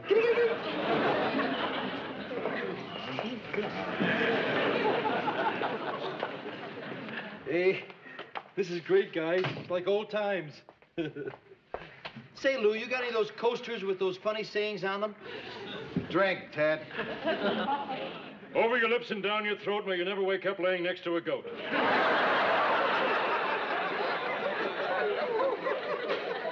That's real cute, Ted. Thanks. It was on the wall at the men's room at the zoo. Hey, this is really exciting. You know, this is the first time I've had a night out with the boys since I've been married. Too bad Mary couldn't be here. Ted, if Mary was here, it wouldn't be a night out with the boys. Would be for her. Who'd she go out with tonight, Lou? She didn't say. How do you figure a terrific woman like Mary never got married? I don't know. She probably just never met the right guy yet, that's all. She deserves the best. Yeah. The only problem is maybe there isn't anybody good enough for her. Oh, come on. Any one of us would make a perfect husband for her. Hey, wouldn't that be something? Being married to Mary. Yeah, imagine. Yeah, she'd make a great wife. Considerate, warm, sensitive. Stacked. Yeah, great wife.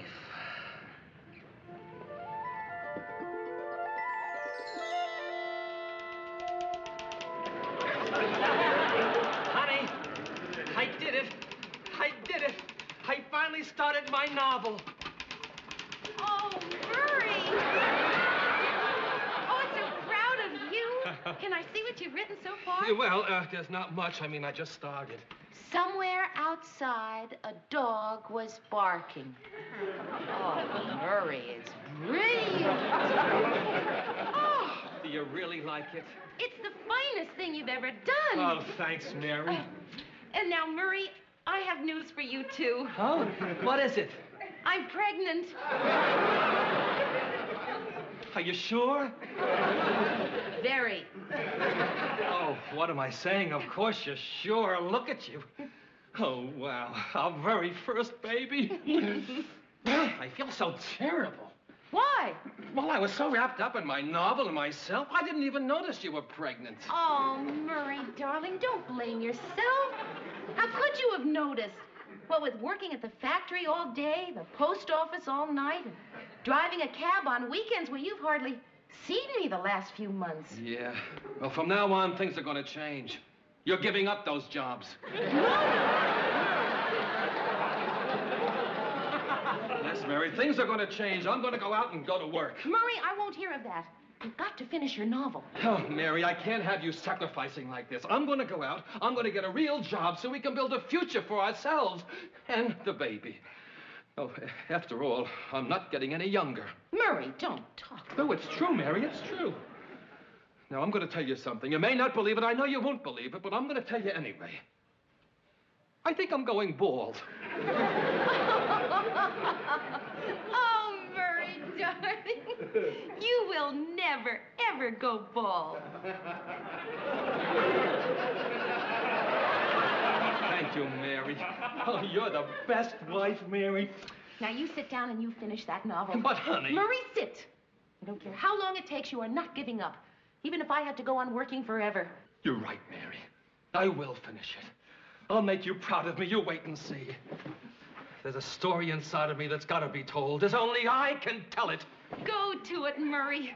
But where do I go from here? Oh, Murray, you'll think of something wonderful and... Oh. What is it, dear? Oh, nothing, darling. Just labor pains. Oh, my God. Sit down. Murray, no. Come on, we only have one chair. You sit. Oh. Mary, I've got to drive you to the hospital. Nonsense, nonsense. I'll hitch a ride. I'll just pack my things. You keep writing that novel, Murray. Oh. That one was a killer. Oh, boy.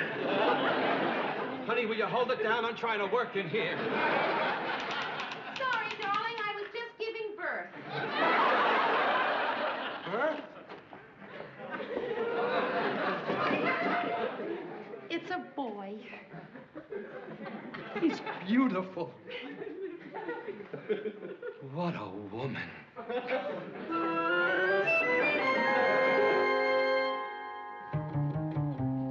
Yeah. A great wife. What's that, Murray? Huh?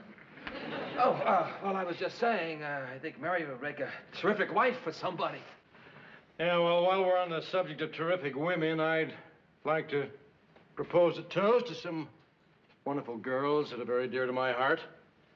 Help make my life complete. To my wife, my mother, and Charlie's Angels.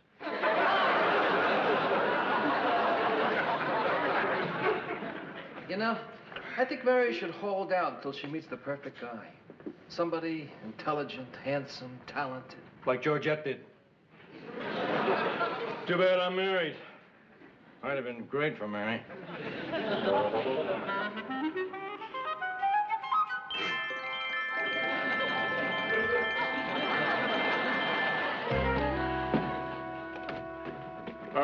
There's an extra buck in it if you'll help me with this. Yes, sir.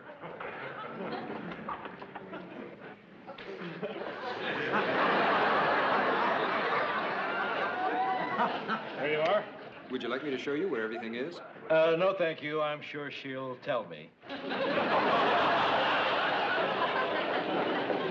Oh, darling. I can't believe I'm really Mrs.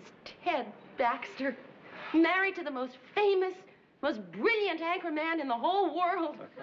After all these years of needing you, wanting you, it's finally happened. You're mine, all mine. There's no doubt about it. You're a lucky broad. Dad, if you only knew how long I've waited for this moment. Please, honey. I know you're only human, but try to control yourself. Oh, Ted. Oh, Ted, darling, let's never leave this room. Let's nail the door shut and spend the rest of our lives here doing crazy things. No inhibitions. Okay, but no whips or midgets. Oh, Ted, promise me you'll never leave me. I promise. Even if you meet someone more beautiful. Oh, no way. Someone more exciting. It's impossible. Someone with more money. Nice room, isn't it? I'm going to get ready now, darling. Ready for the most exciting moment of my life.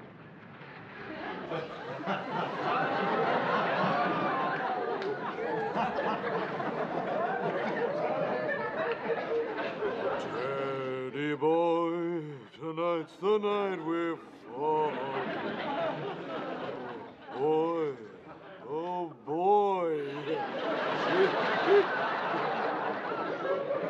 I'll be ready in a minute, darling. Wasn't that a wonderful wedding, honey? Oh, just beautiful, Ted. It was so nice that so many of your friends could come. I was really surprised when the Queen of England showed up. Who, Liz? Well, why not? Breaks up the monotony. Gives her a chance to get out of the castle. And wasn't it sweet of the Pope to come? Yes, but he sure loused up the seating arrangement. Should have been boy, girl, boy, girl. At least he could have brought a date.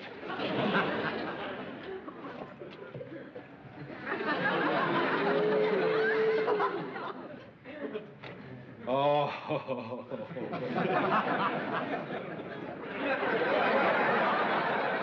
Mary, this may sound impossible, but you're even more beautiful than I am. Mary, you have no idea how long I've waited for this moment. Let's get started. We only have the room for a week. No. No? What do you mean, no? You've got to. No, I don't. Yes, you do. It's my fantasy. Ted, I have limits. I will only go so far, even in your fantasy. What are you talking about? I mean, I will kiss you. I'll say nice things to you. I'll even dress up in my favorite shorty nightgown. But I will not get into that bed with you. Mary, please just go along with this for a few more minutes and I'll never bother you again.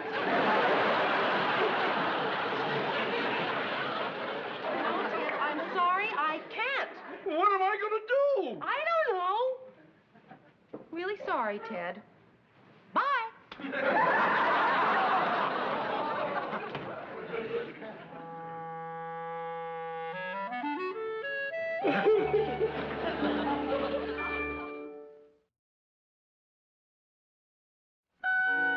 Poor Mary.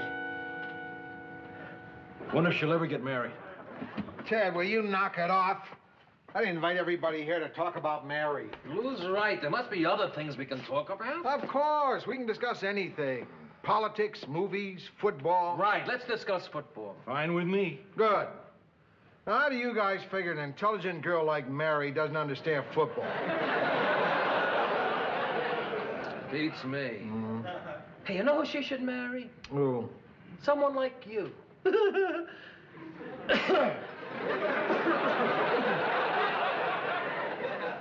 No, Lou. Strong, sensitive, understanding. Me? Yeah, I think you and Mary would have a terrific marriage. Nah. Mary and I are like brother and sister. It'd never last. Why not? I've had the same sister for 40 years.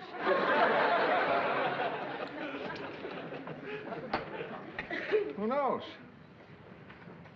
Maybe it would last.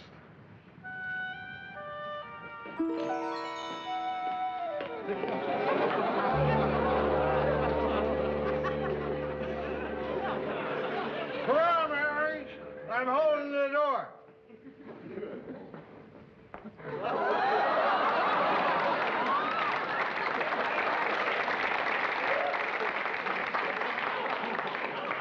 You know, Mary, maybe we should have taken the day off today. After all, it is our 50th wedding anniversary. Oh, you know you couldn't do that. You would never miss a day in your newsroom. Yeah. You love it too much. Yeah, that's right. And I love you too, Mary Grant. Are you happy? Deliriously happy. Yeah. Except, of course, for, you know.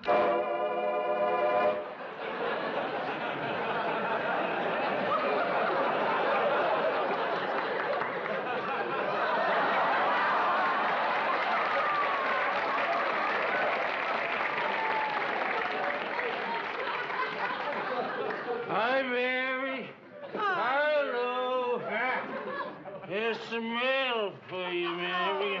Thank you.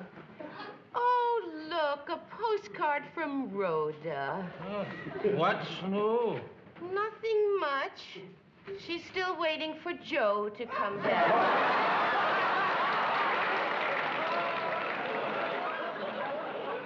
Murray, will we see you at our party tonight? Oh, you bet. Wow. 50 years. It's hard to believe we've all been together that long. You know, I've even grown fond of Ted. Yeah. Well, maybe that's because as you've grown older, you have more in common with him. Hi, guys.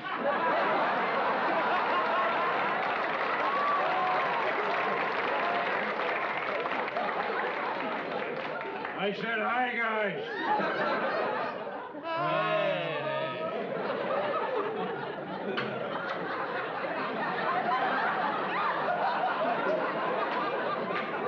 Hey, Lou, Mary, congratulations on your golden wedding anniversary. Thanks, Ted. Yes, thanks. How long have you been married now? 50 years. Oh, that's nice. How about you, Mary? The same, Ted. Really? Will we be seeing you and Georgette at our party tonight? I wouldn't miss it for the world. What's the occasion? Our anniversary. Oh. How long have you been married now? 50 years, Ted. That's nice. How about you, Lou?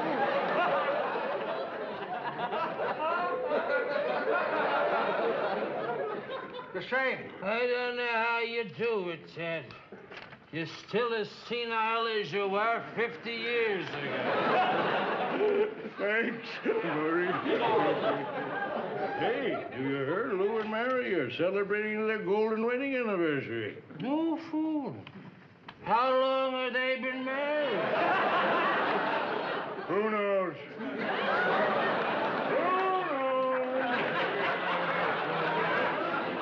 Mary, I forgot to mention it. Marie and I may be a little late tonight at your party. We're celebrating my youngest son's birthday. Oh, how old is he now? 2.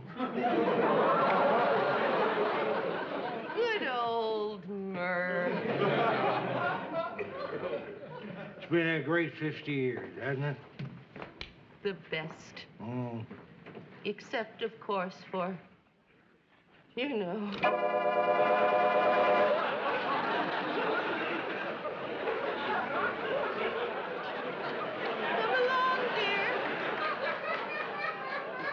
Come along. It's time for the news. Good evening. This is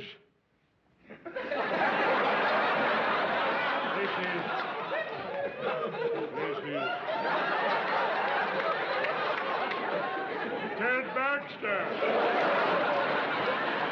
Now the news. It's terrible, those poor people. Well, that's it for tonight. This is...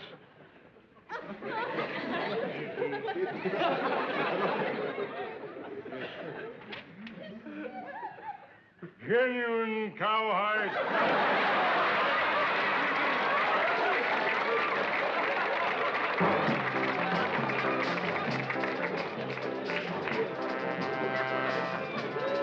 He was much better tonight.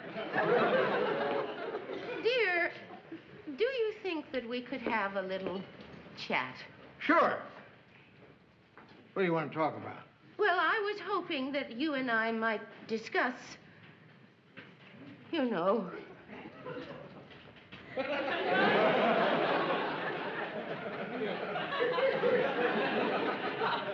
That's funny. I didn't hear it that time. Hear what? You know.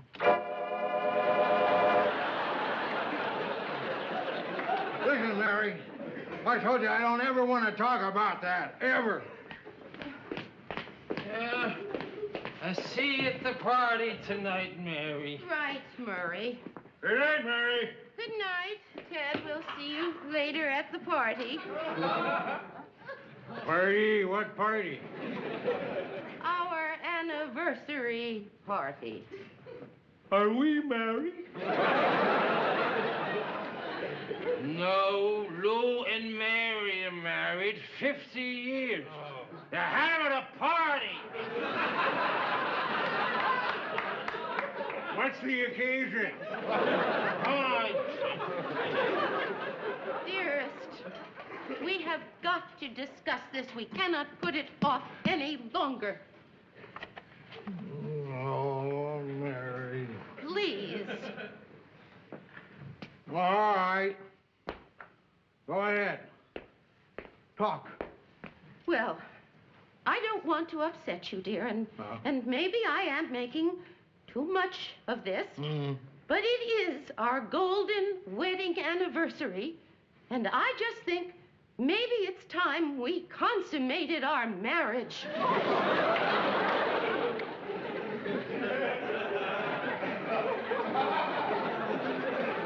Oh, gee, Mary. Oh, everything was going so nice and smooth, and now you have to ruin it. Well, at the very least, you owe me an explanation. Okay, I'll tell you.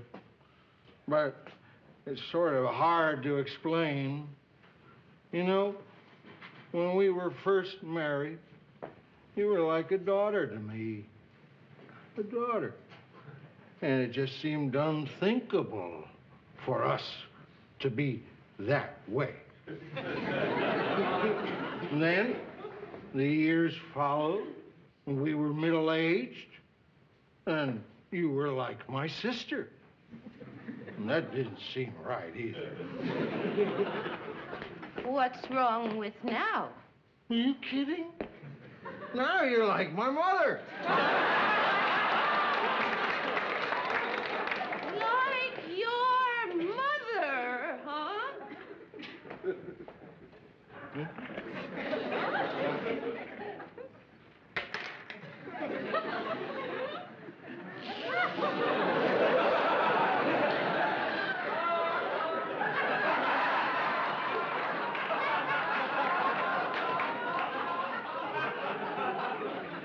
Did I see you in my office? For a minute. Certainly. I thought you'd never ask.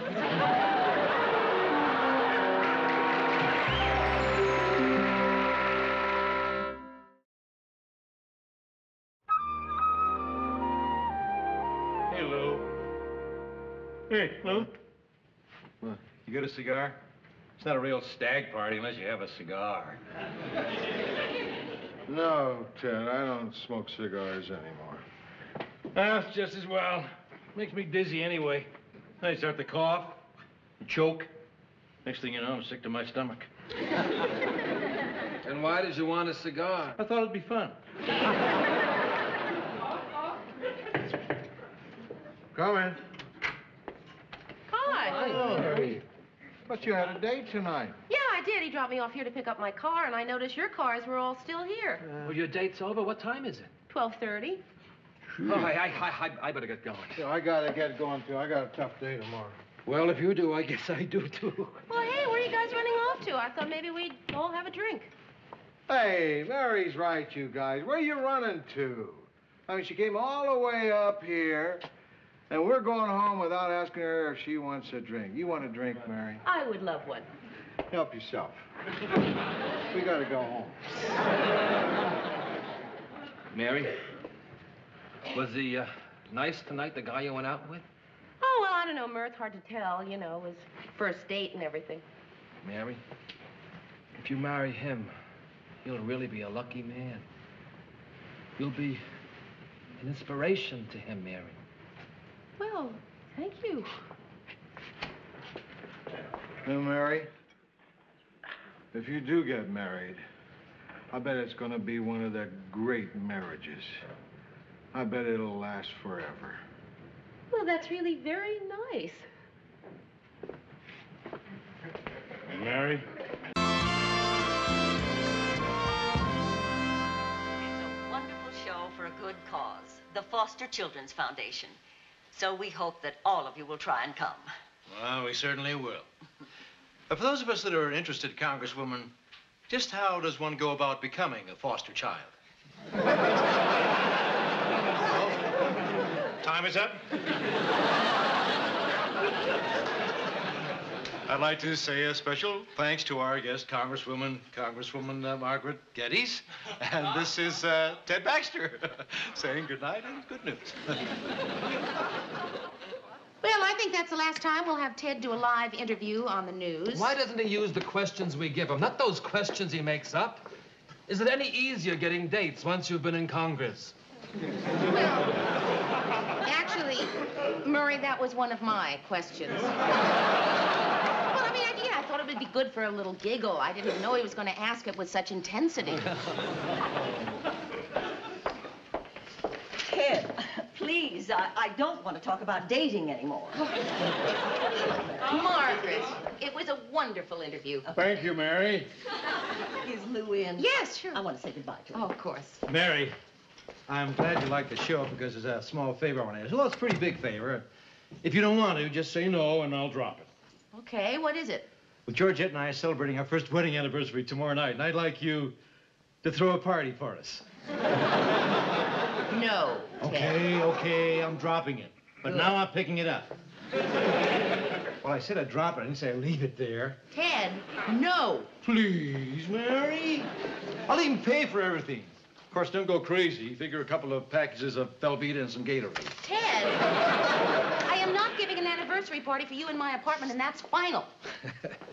I'm not worried, Mary, because I know you're going to reconsider. And after all, I met Georgette at your apartment. We were married at your apartment.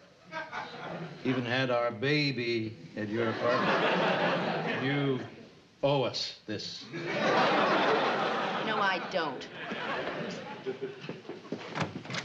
Well, so long, Mary. Oh, Margaret, I hope you can come back and see us sometime. Well, I'd love to. Oh, by the way, maybe you can help me out. Yeah, sure. What is it? Well, we have a celebrity coming to town to MC our benefit show. And I can't take him to restaurants and public places because people make such a fuss over him. Who is it? Johnny Carson. Johnny Carson? Yes. And I don't know what to do with him. Well, do you think it would be too forward if I offered to give a little party and you could bring him with you? Mary, that would be wonderful. Oh, good. Well, it'll be great for me, too. I mean, everyone around here is always kidding me about what awful parties I give. Well, I'm not even going to tell them he's coming and let him try to knock this one. Well, thank you. I'll call you tomorrow to find out when. Okay, good. Ah, Murray. Uh-huh. I'm going to have a little party tomorrow night. Gee, I think I'm busy. No, Murray. You don't understand. This is a very special party for a very special person. Oh, thanks, Mary.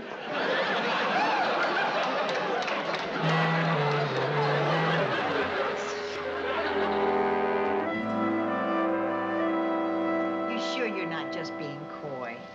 Now, come on, Mary. Tell us who is coming to the party. I told you, Sue Ann. It's a surprise. Well, it must be somebody important. This is the first time you ever hired a maid and bartender. You know, it's really not that expensive. You can get both of them to come for 3 hours for just a little more than I make a week. Oh. Come on, Mary. Who's coming to the party tonight? Yeah, you said Give it was us a celebrity. Is it somebody in politics? No, not politics. Someone in communications? Not communications. Does it wear pants? Yes. No more questions. Oh, boy. Okay, that could be him. So everyone relax, and Sue Ann, everyone, please don't embarrass me, okay? Just treat him the way you would anyone else. I will. Okay.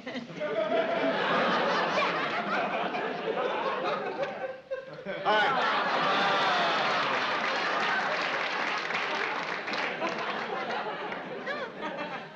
Another one of your great parties, I see. No, Mr. Grant, this is going to be a terrific party, I promise you. Better be. I gave up tickets to midget wrestling. Your coat, sir. Yeah, that's my coat. What about it? Mr. Grant, this is the maid.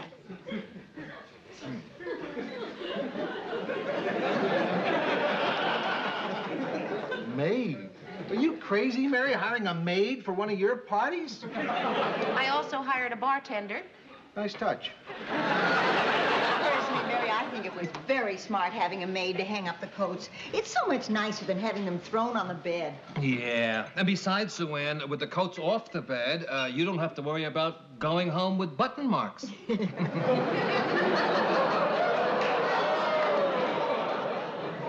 Oh, Murray, you're so droll. So clever.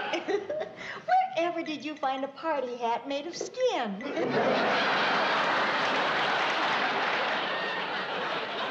What's going on? Huh? Bartender? Maid? Huh? The reason Mary's going through all the fuss tonight is someone very important is coming to our anniversary party. Yes, a celebrity. All we know is that he wears pants. Yeah, who is it? All right. I suppose I might as well tell you. You know Congresswoman Geddes? Yeah. Well, she has a friend who's a celebrity, and she's bringing him here tonight. Who is he, Mary?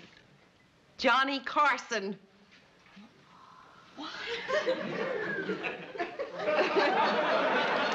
Johnny Carson? Coming to my party? That's right, Ted. Boy, is he going to be thrilled. Well, that is exciting. This may turn out to be a pretty fair party after all. Fair, Mr. Grant? Mm-hmm. This is going to be the best party that you have... What's happening to the lights? I don't know. I think they're starting to dim. Oh, my God. You better call the building manager. Where's the phone? Mary, have you got a flashlight? Yeah, the top left-hand drawer behind the counter. Cut that out, Sue Ann. I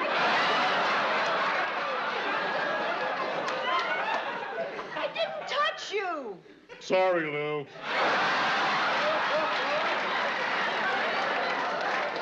Hello, Mr. Finnegan. It's Mary Richards in apartment... Yeah, the lights just went out. The whole building? But I'm giving a party tonight. Right, just sit tight. Mary, your flashlight doesn't work. The batteries must be dead. Haven't you got any candles? Yeah, somewhere in there. I don't know how I'm gonna find them in the dark. No problem. We'll find them when the lights come on. Oh, boy, this is great. Really great. Well, it's not going to stop me from having a good time. Come on, Georgette. This is our anniversary. Let's dance. Okay, teddy bear.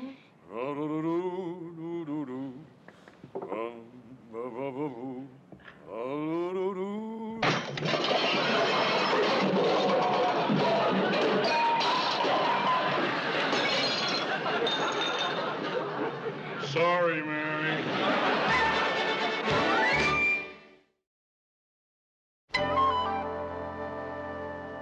Great party. Shut up. Don't worry, Mary. I'm sure the lights will come on before your other guests get here. And believe me, dear, even if they don't, it's no reason why we can't all have a good time. Sue Ann knows, Mary. When it comes to entertaining people in the dark, she's an expert. Hey, I got a great idea. Why don't we take advantage of the dark? Let's all sit down and tell ghost stories. Ted? What? Get off my lap. I'm sorry, pal. How can this be happening to me after all the planning? It's gonna turn out to be the absolutely worst party ever. But that's impossible, Mary. You'd really have to go a long way to top some of the bad parties you've had. He's right, Mary. You've had some real bombs. That's not true. As long as I can remember, it's been one bomb party after another. The worst one was the one you gave with Rhoda, where you fixed me up with a blind date, and it turned out to be a little old lady. We meant well. Yeah, sure. Excuse me. You're excused, Lou. Thanks.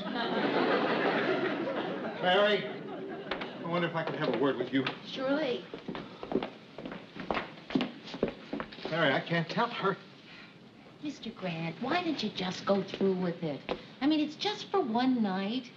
She's a sweet, lovely lady. You have absolutely nothing to be embarrassed about. Yeah, maybe you're right. What's to be embarrassed about?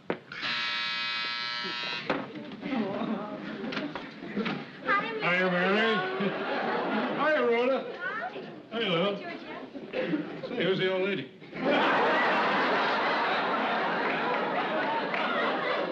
Martha, Dudley, I'd like you to meet Georgette Franklin and Ted Baxter. Oh, nice to meet you. This is Martha Dudley, and she is Lou's date for the evening. Nice to meet you, too. Thank you.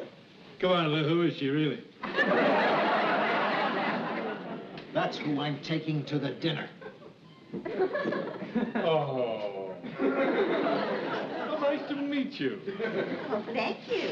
Have you and Mr. Grant been going together long? No. This is our first date. We met through Mary. You know, Mr. Baxter, you look very familiar to me. Oh, you've probably seen me on television. No, I don't watch television. I have a fireplace.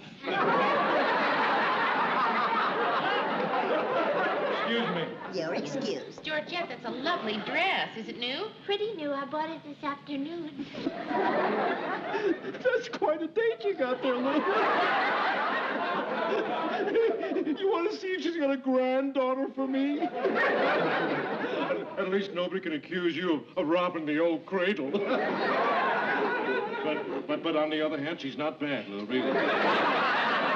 Actually, she's kind of cute, you know. Kind of grows on you. Got nice legs. Mr. Grant, Martha has had such an interesting life. Did you know she was flower girl at Thomas Alva Edison's wedding? I remember the first time you had Congresswoman Geddes to dinner, I prepared a delicious veal Prince Orloff. Right. Just enough for 6 people. And then Rhoda surprised me by showing up with a date. Hi, Mia. Hi. Mary, this is Steve Waldman. Steve, this is Mary Richards. Hello. Come on. Hello? Rhoda, could I talk to you for just a moment? Yes, and I wanted to talk to you too, Mayor. I'll be with you in a minute, Steve. Rhoda, why is he here? Mary, listen. Steve and I work together at Hempel's. And tonight, after 4 years with the store, he gets fired. So when he asked me to have dinner, I just couldn't say no. The salad is on the table. Hello, Rhoda, dear. Mary, we eat in 4 minutes. Sue Ann, nobody's here yet. They're not here. Rhoda, do you see these chairs? There are 6 chairs. Do you see them? There is no room for him. Mary, he could sit up there at the little table. Rhoda, please. Rhoda, listen, I want this party to be a good party. You know, I want that so badly, and there is not enough food for him. Sue Ann made it very clear to me. There are exactly 6 portions of veal Prince Orloff. No more, no less. He can have half of mine. 3 minutes, Mary. I know, Sue Ann, I know. I'm sorry. I'm sorry. Just a little tense. Rhoda. Hi, I'm Steve Waldman. Lou Grant. Murray Slaughter. How are you? Oh, fine, fine. I just got fired. I'm sorry to hear that. Yeah, me too. Hi, Murray. Come on Hi, in, Mary. Mr. Grant. Hi, Mary. Can I get you a drink? Yeah, sure. No drinks, Mary. We eat in 2 minutes. Miss Richards, I want to thank you for inviting me to dinner. Rhoda, set a place for him at the little table. Thank you. 1 minute, Mary. Sue Ann, Congresswoman Geddes isn't here yet. Oh, Mary, dear, do you have any idea what happens if you let veal Prince Orloff sit in an oven too long? No, what? He dies. Hello, I'm Margaret Geddes. Steve Waldman. Oh, how do you do? Well, I was just fired. I'm sorry. Congresswoman Geddes, it's so nice to see you again. Everybody, this is Representative Margaret. Margaret Geddes, Rhoda Morgenstern, Lou Grant, Hello, how are you? Murray Slaughter, and Sue Ann Nibbins. How do you do? Mary, your dinner is served. Well, shall we all take our places then? What happened to my drink? Oh, Mary's so sorry to rush us all like this, but she mistimed her dinner. Mary, dear, would you like to bring out the veal Prince Orloff? Sure. And we'll start on your lovely salad. Mary made it all herself. My, it looks delicious. Thank you. And this is Mary's veal Prince Orloff. Oh, wow. That's beautiful. Hey, that smells great. Oh, beautiful. fantastic.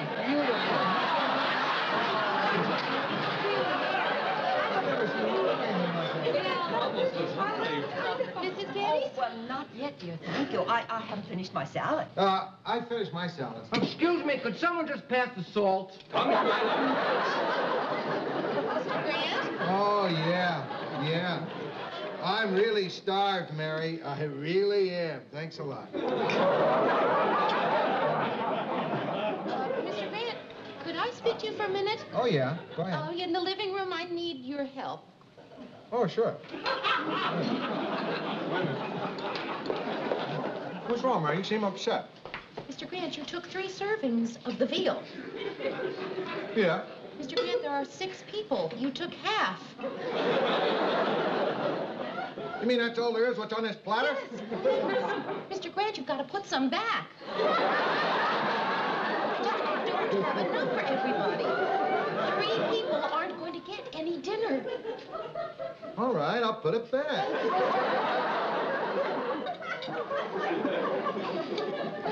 Say, you know what? I'm not as hungry as I thought I was.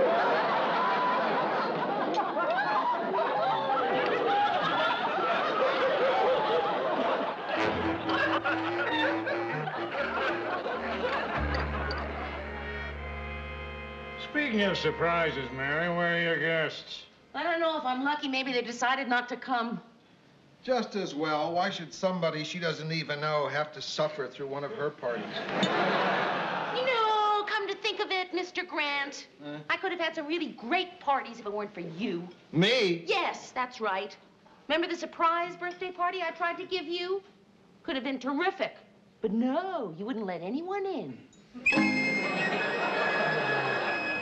Let him go. Who wants him? Fine. We're all agreed. I gotta get out of here.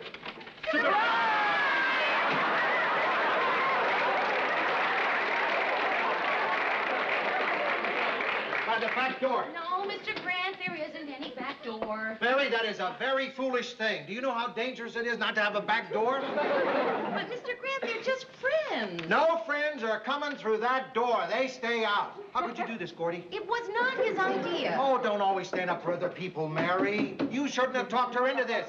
Now, I want to get out. Now, wait. Listen, I'll tell you what.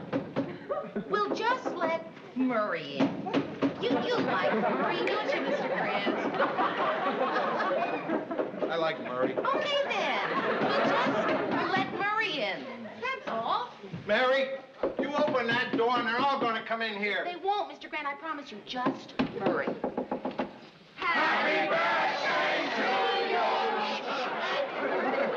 Everybody, if you can just give me a few minutes. It seems that he doesn't like birthdays. Look, is he? He doesn't like birthdays. Is Murray out there?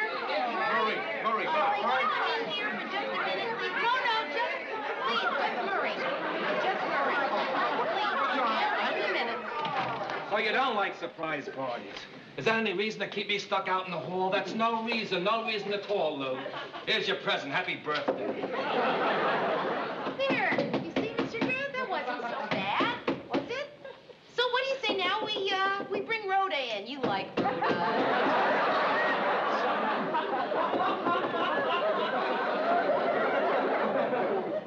Yeah, I like Rhoda. Okay, then. We'll just let Rhoda in. Happy birthday! Please, if you'll just bear with me for a few minutes, everything is coming along just fine. Look, you want to clear a space on the stairway so that the people and go up the stairway. Rhoda, could you come in for just a few minutes?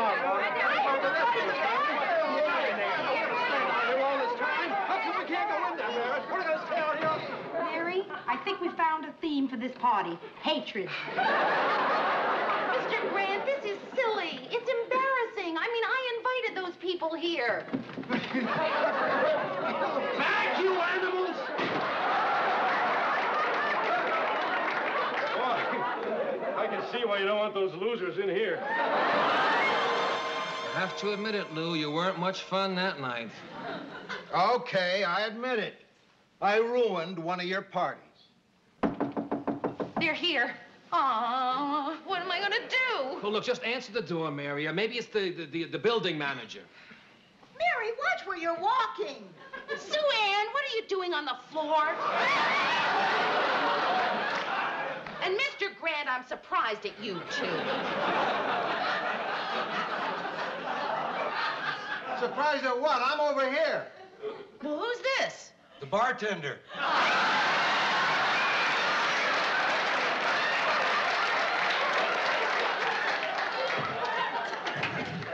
Mary? Mrs. Geddes?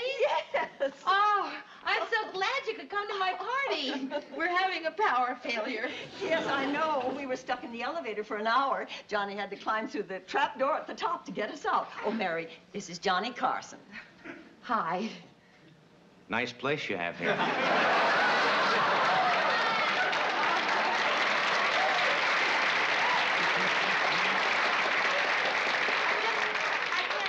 What a pleasure it is to meet you, Mr. Carson.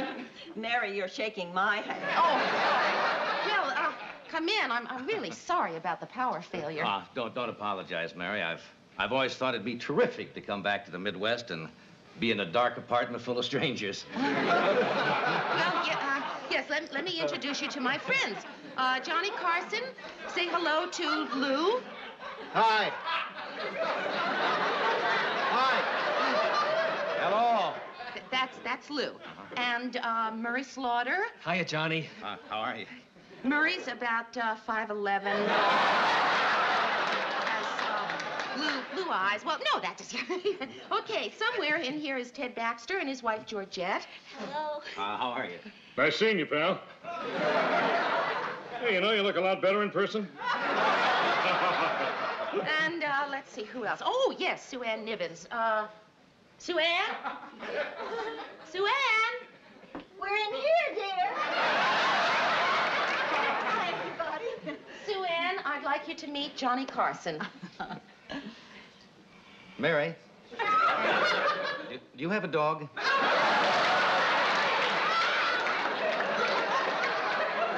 No. Well, in that case, one of your guests just licked my face.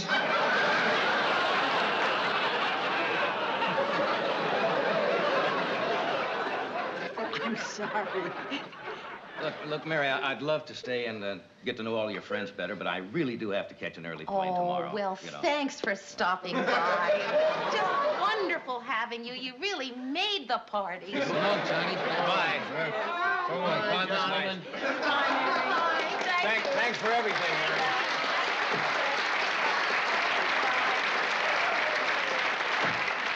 There goes Johnny. Well, at least he came. Yeah, he seems like a nice guy. You know, Mary, when I walked in here tonight, cream of mushroom কিভাবে বানাতে পারবেন যদি এটা বলতে পারেন তাহলে we might give you a waiting card. গোলাপের পাপড়িগুলো পুরোটাই খাওয়া যাবে। এই গোলাপটা আমি সাবুদানা দিয়ে তৈরি করেছি। এই পর্যন্ত ঠিক ছিল। এটা মিস্টেক। Take 30 seconds. আপনি 30 seconds আমাদেরকে বলবেন আমরা আপনাকে শেয়ার রাঁধুনিতে কেন নিব এই সিজনে।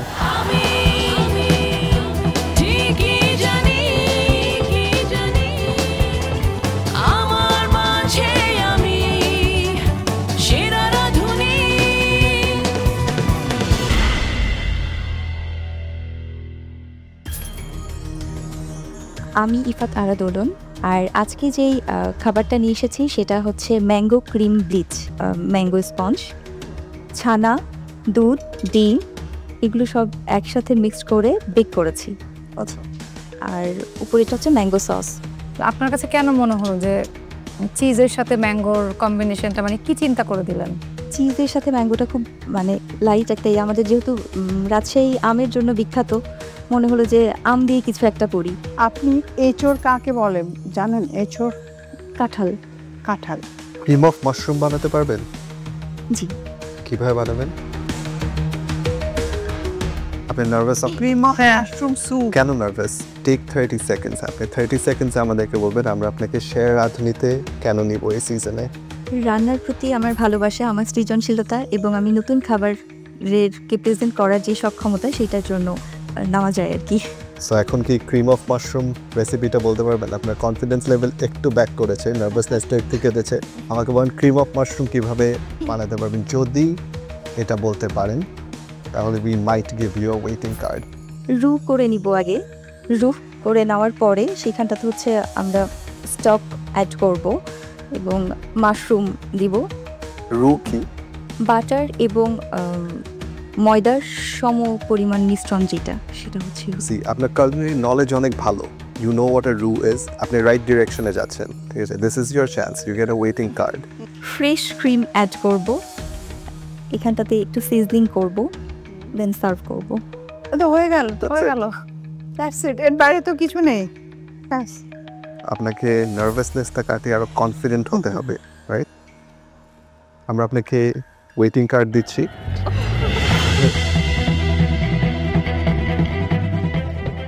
আলহামদুলিল্লাহ আমি ওয়েটিং কার্ড পেয়েছি। বিচারকদের সামনে দাঁড়িয়ে রীতিমতো আমার হার্টবিট অফ হয়ে যাচ্ছিল। এখন অপেক্ষা ইয়েস কার্ডের জন্য। আমি যেন ইয়েস কার্ডটা পাই, আমার স্বপ্ন পূরণের একটা ধাপ যেন এগিয়ে সামনের দিকে অগ্রসরমান হতে পারি।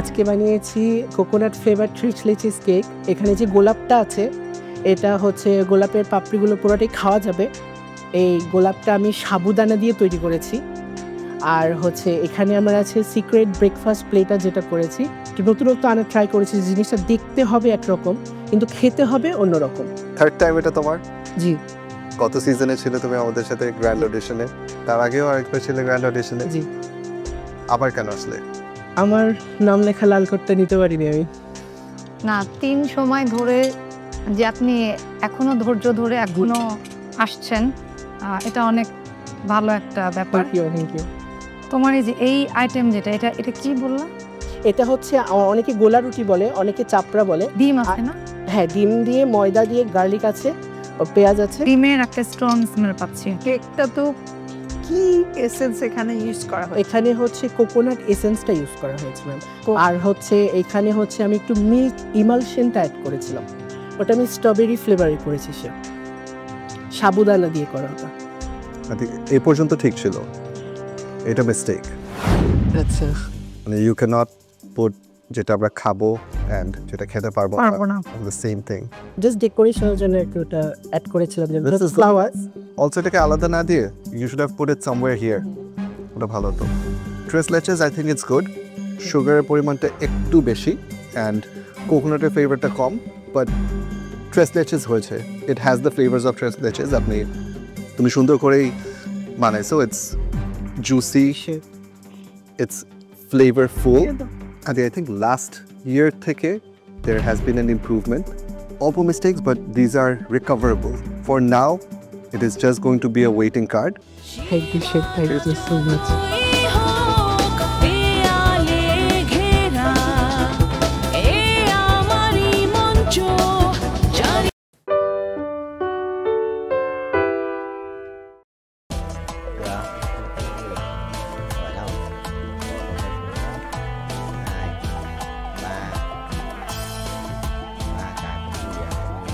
Viên Bình bao nhiêu 5M ủa 50%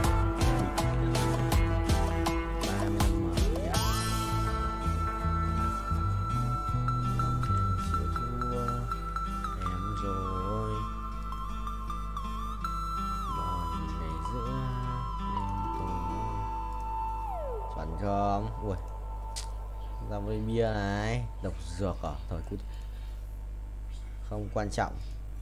Vụ nổ lớn, bình. Xét sẵn bài tử thần mà. Điều hiểu xét sẵn bài. Chưa chạm đất, chả cái đường đâu mà chạm chứ. Là thế rồi.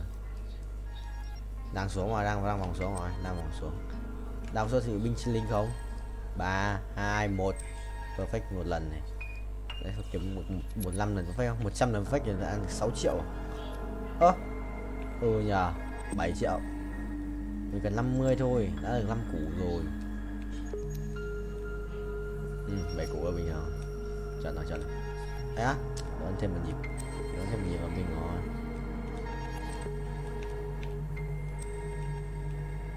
Đây là chị. Ok. Không được.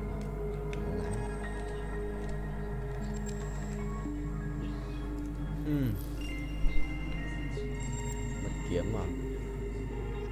Cổ không mất áo luôn. Mất áo luôn à? Nhớ còn gì? Phải lấy găng tay. Đây để thay. Rồi 1, 2 lần. Thế là 30% à? Xem anh nhá. 30% bình. Cũng gần 5 củ ấy. 40 củ à? 2 lần được 10 củ rồi. Thì ảo điếc. Let's go.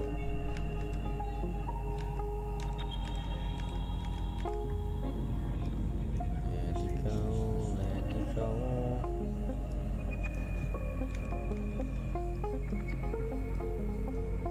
Ơi. Một chiếc binh chi linh không vậy. Bạn 7 lap à?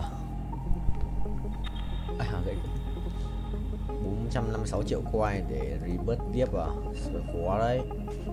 Anh cần 50 củ về phải chừng. Ui, 40 củ tròn. Kiếm tiền thừa điêu ấy. Một lần perfect này. Một lần perfect.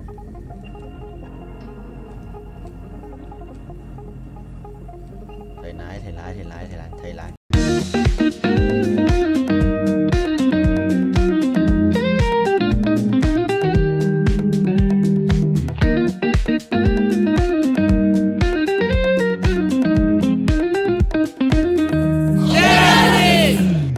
দর্শক, চট্টগ্রাম অডিশনের আজ দ্বিতীয় দিন। যথারীতি আমাদের প্রতিযোগীরা চলে এসেছেন ভেন্যুতে। প্রত্যেকের লক্ষ্য একটাই, সবাই হতে চায় সেরা রাঁধুনি। তবে জার্নিটা এত সোজা না দর্শক। আসলে আজকে তাদের জন্য দরজা খুলছে, যারা আসলে এই দরজা দিয়ে প্রবেশ করবেন, চলে যাবেন আমাদের ঢাকার গ্র্যান্ড অডিশনে। কে আসলে যাচ্ছেন আমরা এখনো জানি না দর্শক, সেটা সময় বলে দেবে। তবে এই মুহূর্তে আমি কথা বলতে চাই প্রতিযোগীদের সঙ্গে, জানতে চাই তাদের মনের ভেতরে এই মুহূর্তে কি চলছে। আপনার রেসিপি কি? আমার রেসিপির নাম হচ্ছে চট্টগ্রামের ঐতিহ্যবাহী একটা রান্না, কোয়াবের মাংসের ঝুরি। এর বাইরে কোনো ডেজার্ট আইটেম কিংবা বেকিং কোনো আইটেম এনেছেন? ডেজার্টও এনেছি আজকে জাজদের সামনে দেওয়ার জন্য। এটা হচ্ছে ব্রাউনি, ফাজি ব্রাউনি। কতটুকু টেনশনে রয়েছেন, কতটুকু নার্ভাস, এবং সেই সাথে আত্মবিশ্বাসী কতটা? ফার্স্ট টাইম আমি এসেছি, তাও আবার কক্সবাজার থেকে, তো আত্মবিশ্বাস অনেকটা, খুব কনফিডেন্স যে ভালো কিছুই হবে। শুভকামনা। Thank you. এবারে কি প্রথমবার আসা? ইয়েস। আজকে আপনার রেসিপি কি? অ্যালফ্রেডো পাস্তা এবং পিজা। চট্টগ্রামের ভাষায় দর্শকদের উদ্দেশ্যে কিছু বলুন। আয় ওনারা সিটিংকে পোয়া আল্লাহ দোয়া করবেন আজ যাতে সে রাধাদিনের মঞ্চ যায় কি নিজের প্রমাণ করতে পারে এবং চিটাঙ্গরে বিশ্বের দরবার মধ্যে কি একখান স্থান দিতে পারে। সাত গায়া ফোয়া মাটিত পড়লে লোয়া, এই কথা দর্শক আমরা সবাই জানি। কথা বলবো আরো একজন প্রতিযোগীর সঙ্গে। সম্ভবত দ্বিতীয়বারের মতো এসেছেন আপনি, রাইট? জি। আজকে কি টেনশনটা আরো বেশি হচ্ছে যে একবার তো ফিরে যেতে হয়েছে? অনেক টেনশন হচ্ছে। কথা একদমই বলছেন না, কি কারণ টেনশনে? আমার মনে হয় এত টেনশনে থাকলে চলবে না, কারণ খাবারের সঙ্গে সঙ্গে আপনার প্রেজেন্টেশনের সঙ্গে সঙ্গে আমাদের বিজ্ঞ বিচারকেরা কিন্তু আপনার আত্মবিশ্বাসটাও দেখবেন। So no tension, just chill, okay?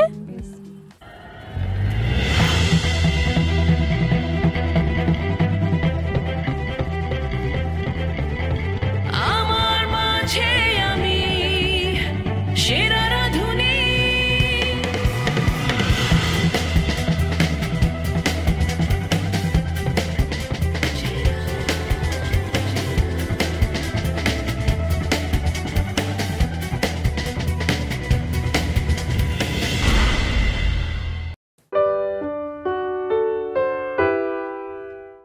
May mắn rồi nên là điện từ bao nhiêu quay được người không? Phải có may mắn cơ mới thích lâu lâu. Mình gọi là khỏe phết đùa. Không có Guardian Carry mà vẫn hold Guardian à? Thực sự là cầu nguyện không vậy? Thực sự là cầu nguyện ra Guardian không? Cái thằng lái xe này. Lái xe bay rồi. Xe bay nhưng mà vẫn cần bánh. Sự nhót không? Nhót đó. Mày nhót không? Ui Galio rồi. What the hell? Ui nói ở kia. Thì không có tầm. Cho Galio rồi, để Galio ngoài. Chưa cần lắm. Cũng xịn đấy, nhưng mà thiếu xe lát, nhận được xe lát nữa là xong. Perfect tiếp à? Thêm nữa không? One more. Ê, 135 xuống 126 kìa. Đồ reset. One more này. One more. One ai không được. One more. Không one more à? Quả đấy, đều rồi. One more. Two more. Two more. Hãy Sibasikira. Nope. Mày bay. 54 à? Thực sự là 5 củ ấy, nên là 50%. Quay đều. Cái gì đấy?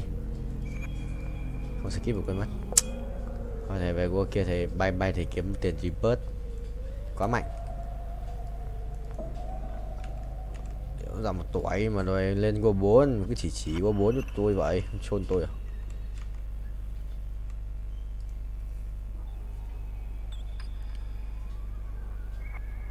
Vẫn thắng à? Sự bay tỷ vong. Anh ác quỷ rồi, hóa ác quỷ rồi. Từ ngày em đi anh hóa thành ác quỷ Ride ở Car Simulator. 22 củ à? Anh sẽ bay được tầm 400 củ, 450 thì mới lên cấp tiếp theo được. Sợ bình chi linh ấy. Nhanh mà nhẹ. Ui, bay nhanh đét. Tốc độ sự là vua.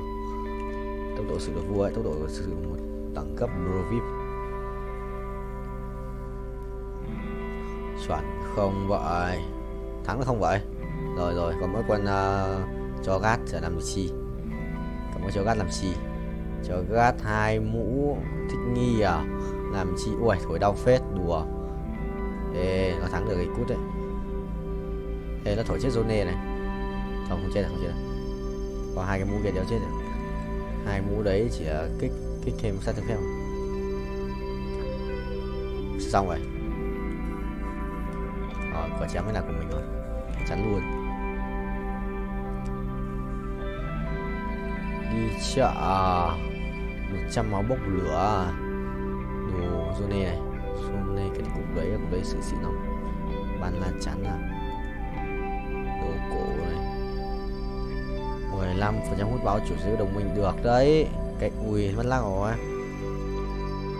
Còn những cục kia, con cục vàng. Lấy một cục vàng đi. Rồi, trở lại cái này. Ha, sorry. Mày bay cao. Một lần bay được tầm 40 triệu. আগে কোথায় দেখা হয়েছে আমাদের? এখানে দেখা হয়েছে।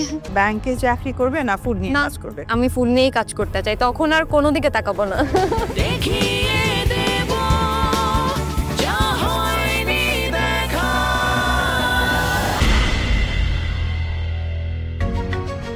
এটা আমি একটু ফিউশন করেছি, এটার নাম বাস্কেট অফ সুইটোপিয়া।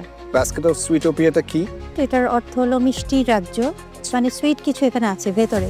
এটা কি আগে বাসায় ট্রাই করেছেন নাকি এই প্রোগ্রামের জন্য ফার্স্ট টাইম? সে বাসায় একবার করেছি। আয়শা, আপনি আগেও শের রাঁধুনিতে পার্টিসিপেট করেছিলেন।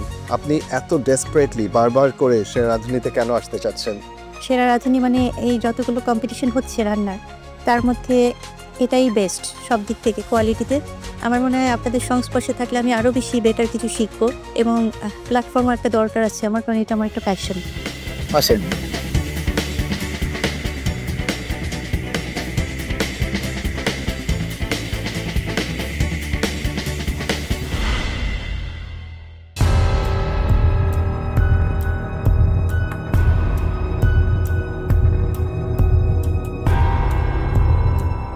ক্রিম রোলে বানিয়েছি, আর হচ্ছে গিয়ে মায়ের কাছ থেকে শেখা এটা বানিয়েছি শ্রিম্প হচ্ছে কারি।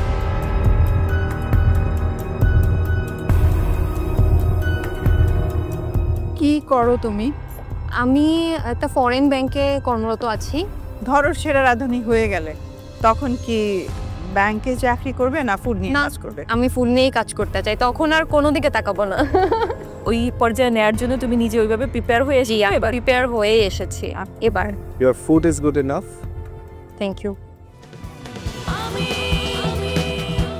আজকে সেরা রাঁধুনিতে এসেছি, ওয়েটিং কার্ড পেয়েছি, খুবই ভালো লাগছে। But main thing is I want this apron, আর এটাই হচ্ছে গিয়ে এখন এটার জন্যই ওয়েট করছি, আর এটাই হচ্ছে আমার ড্রিম যে আমি আসলে আজকে অ্যাপ্রনটা নিয়েই যেতে চাই।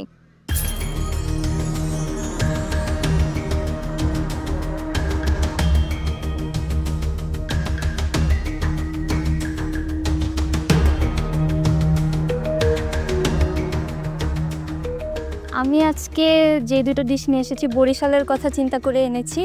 একটা হচ্ছে কোকোনাট প্যানাকটা, সাথে হচ্ছে উপরে নলেন গুড়ের একটা সিরাপ করেছি। আর একটা ডিশ ওটা হচ্ছে আমি ডাম্পলিংয়ের সাথে বরিশালের ট্রেডিশনাল যে হুররা, ওটাকে হচ্ছে যে ঝোলটা হয় ওটা আমি একটু গ্রেভি করে রেখেছি। মোমো, রাইট? হ্যাঁ, মোমো উইথ বরিশালের হুররা। অ্যামেজিং। আগে কোথায় দেখা হয়েছে আমাদের? এখানে দেখা হয়েছে। এখানে ল্যাব পিজনে। ইয়েস। তুমি লাস্ট 1 বছর বরিশালের সব ট্রেডিশনাল রান্নাগুলো শিখেছো? মানে বাঙালি যত খাবার হয়, মানে বাসার রান্নাগুলো, যেহেতু আমার নলেজ ছিল বাট টেস্টটা আমি আনতে পারিনি, ব্যালেন্সটা আমি। এখন কি পেরেছো? এখন সেটাই আমি আপনাদের কাছ থেকেই জানবো। বরিশালে কি কি ট্রেডিশনাল রান্না তুমি পারো? বরিশালে একটা নারকেল চিংড়ি পিঠা হয়, সেটা পারি। আর বরিশালের মলিদাটা ঈদের সময় বিশেষ করে অনেক বেশি জনপ্রিয়। মলিদাটা তুমি পারো? মলিদাটা নানুর কাছ থেকে শিখেছি। আচ্ছা আচ্ছা।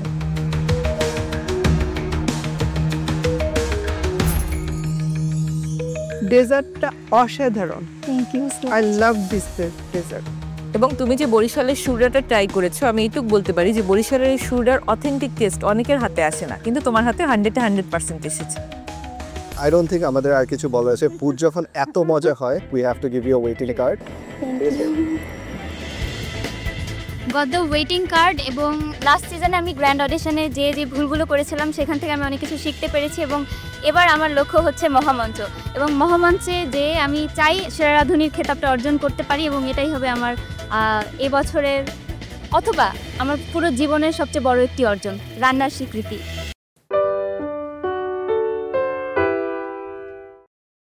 Con này chết. Đéo gì nhỉ? Thế này thì vẫn thua. Ai trời ơi.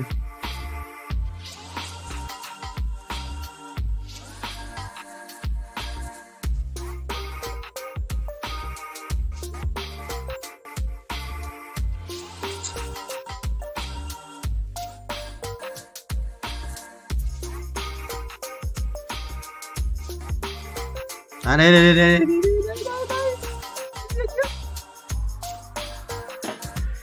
Đây từ trước này thì Châu sẽ vài cái phút, sẽ vài cái phút.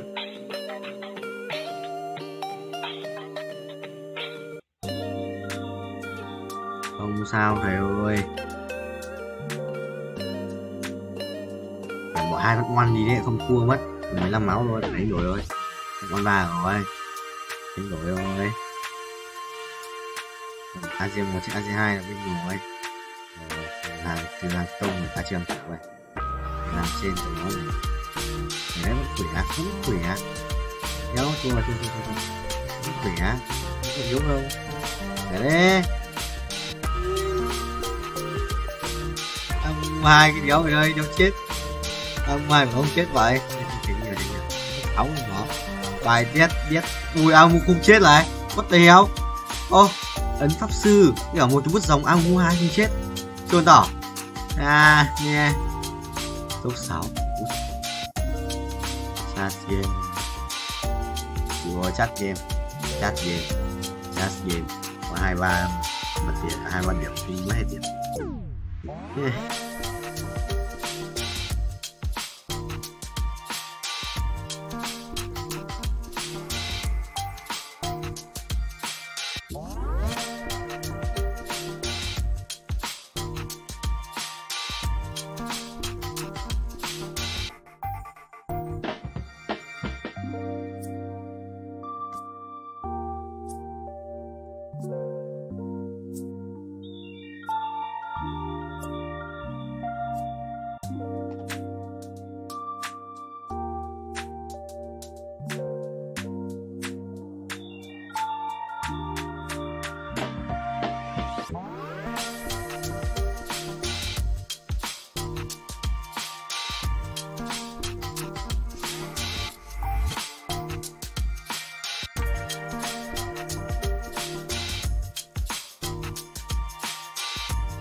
Ba lát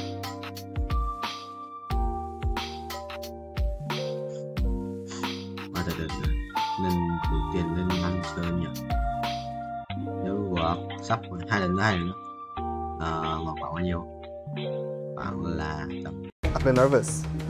না নার্ভাস না, লড়তে আছি। কেন এসেছেন সেরা রাঁধুনিতে? আমার দুইটা মেয়ে, ওদের খুব ইচ্ছা মাকে টিভিতে দেখাবে, আর আমার রান্নাও আমার বাচ্চাদের ভালো লাগে দেখে এতটুকু আসে। এটা কি পায়েস?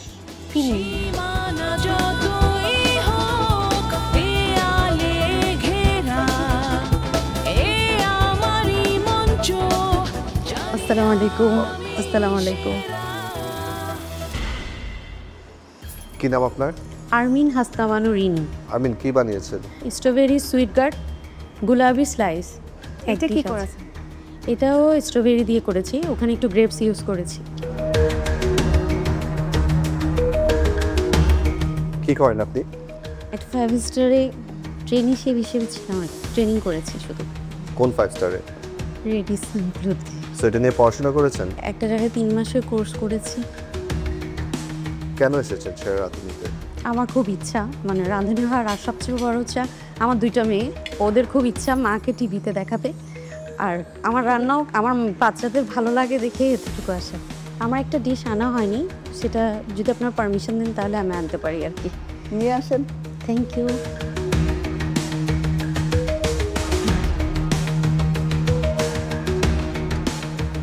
এক্সাইটেড না, এগুলো ডিশ তৈরি করে ভুলে রেখে চলে আসছে।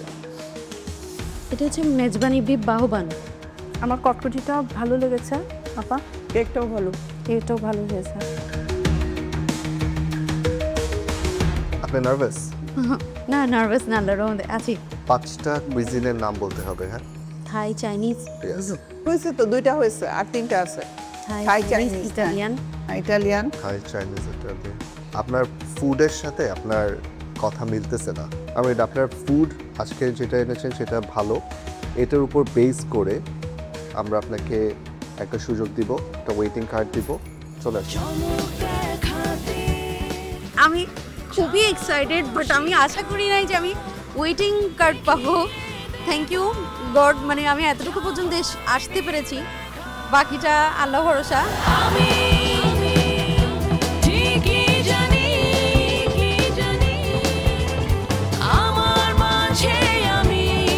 আসসালামু আলাইকুম।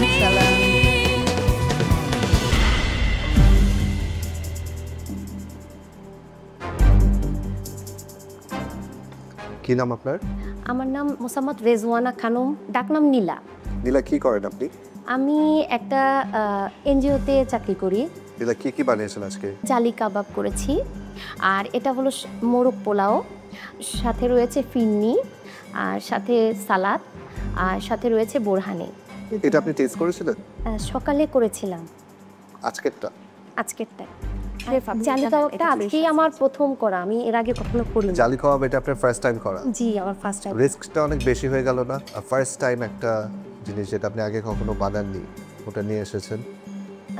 আসলে আমি কনফিডেন্ট থেকে করেছিলাম। জি, যে কোনো খাবারের টেস্টটা খুব ইম্পর্টেন্ট। রাইসের মধ্যে কি জাফরান দিয়েছেন? জি, জাফরান দিয়েছি। চালি কাবাবটায় লবণ কম। এটা কি পায়েস? ফিন্নি। আপনি বিদেশি কুইজিন কি কি বানাতে পারেন? আমি চাইনিজ মেনু, যেটা fried rice, chicken fry, cake, pastry, এই টাইপের যে মোটামুটি সব কিছুই পারি। আপনার খাওয়া ইন জেনারেল অনেক মজা। সো আজকের জন্য আমরা আপনাকে একটা ওয়েটিং কার্ড দিব। চলে আসুন। আর আপনারা প্র্যাকটিস করবেন।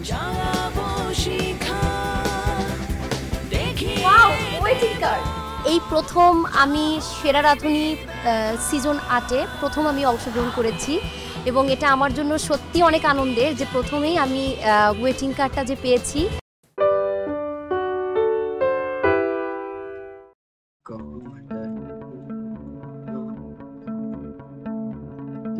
Chuẩn không?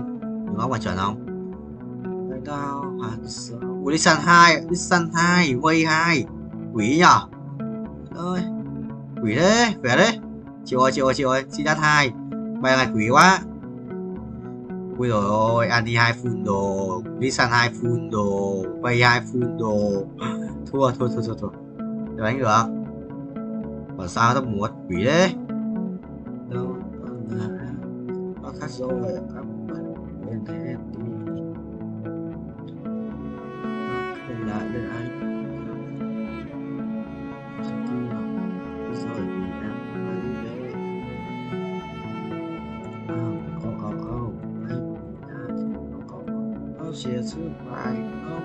Kéo xuống ra mà.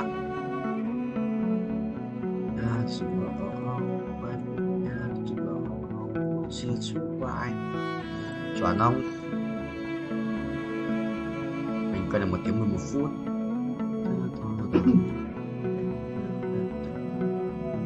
Nhiều xì à. Đi xin tăng tầm đánh đồ cái đồ áo quan nghe sự cho đi xin là đúng ấy.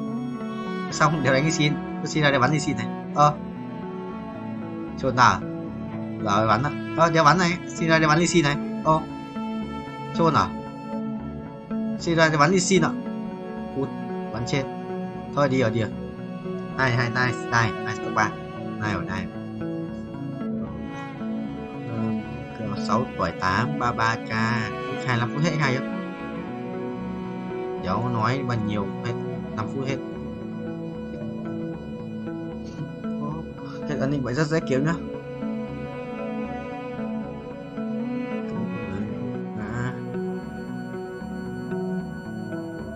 Về nhà chút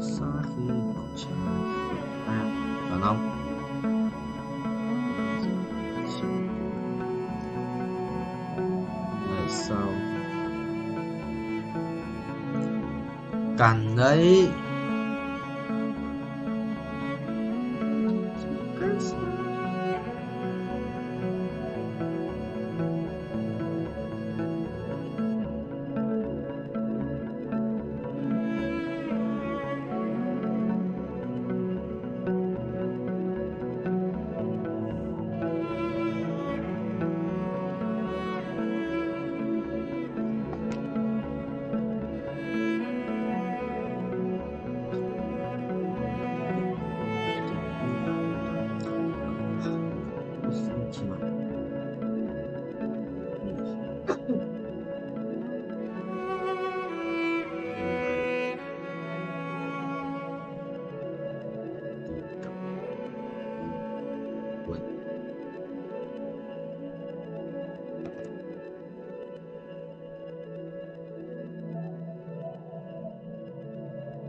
Tám tuổi thưa tôi đi bớt một lần nữa là thực sự là hết thực sự là hết cường đấy. Quyết nhau bây giờ 1,7k cơ sự cạn kiệt rồi, cạn kiệt kinh tế.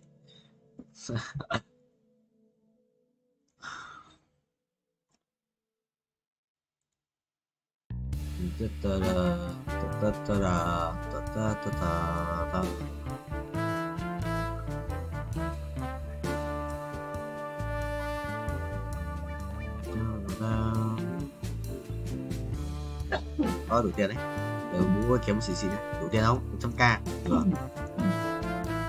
Mấy chục quay, ca quay kéo như anh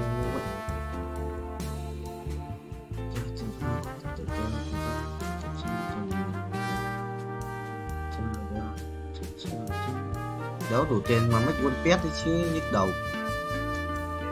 Vì chỉ sự im lặng mà chỉ sự mê mới về công nghĩa lặp lại thế nào chuẩn không kiếm cái farm không ấy trai ca kéo đủ tiền làm gì đấy 300 phát chém ạ, mà chém được 10 à, kinh hết. Ai đó nuôi nó nghe tôi nhắc em nên lập để em nó chẳng nhớ xem đầu check cái lắc đít yêu mắt em mắt em không làm mày học tiếp hay chỉ cần đi thi thôi.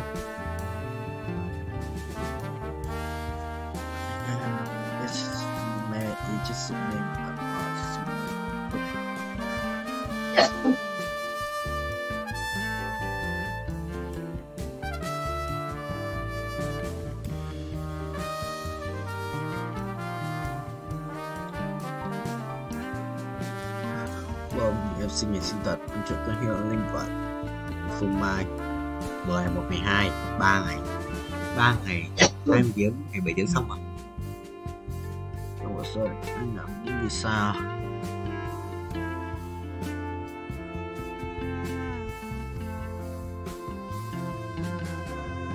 chuẩn bị 9 F1 video 2 ngày 9/7/4 tôi có blog xem video hướng dẫn blog 1/2 ok như nào anh hiểu không này Quang cả lại chỉ đầm đi cái học rồi.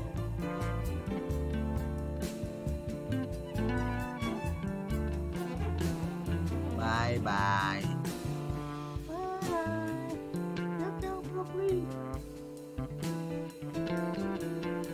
Chơi thì mất được phần tiền này, được mất. Visa.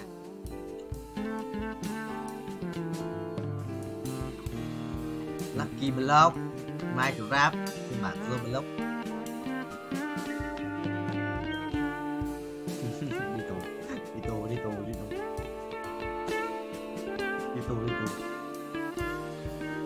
Đi tù.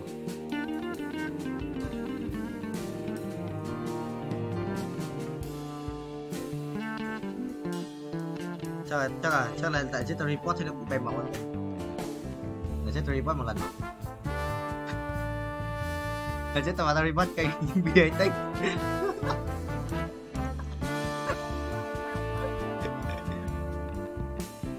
Lần trước tao phải làm hả? Lần trước tao refresh cái đấy.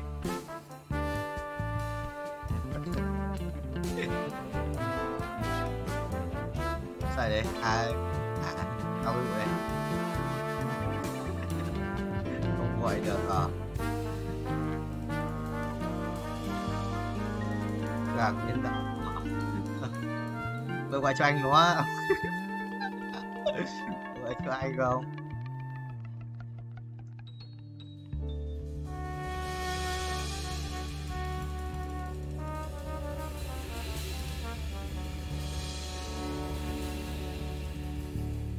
Người là lãi à?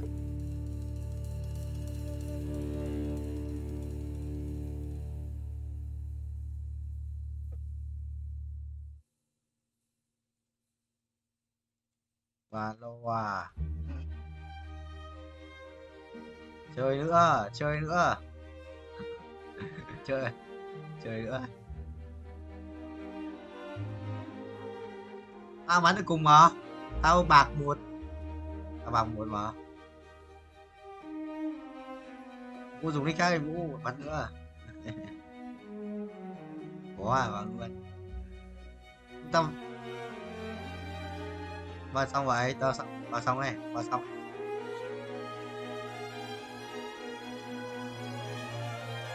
Mà nó qua nghe cái những gây.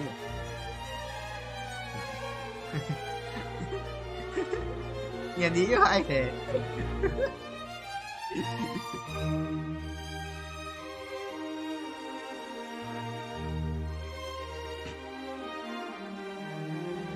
Nó cô lý.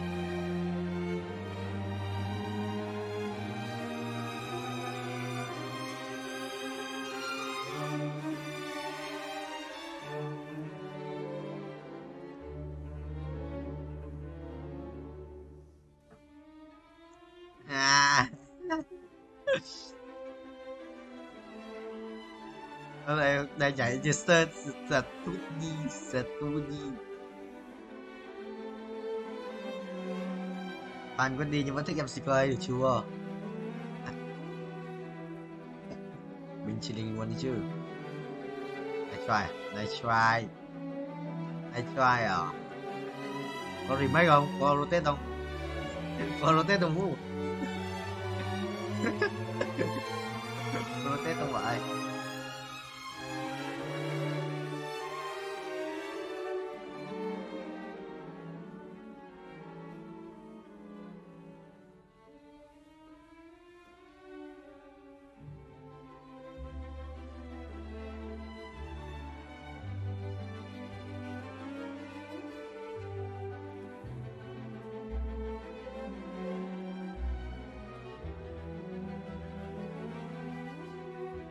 Chồng thất nghiệp đang bán ảnh nhạy cảm của vợ để kiếm tiền. Hay, nice.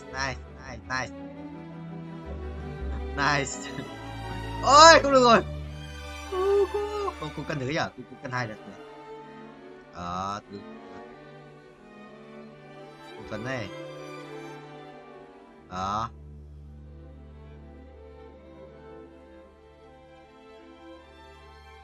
Cả ta.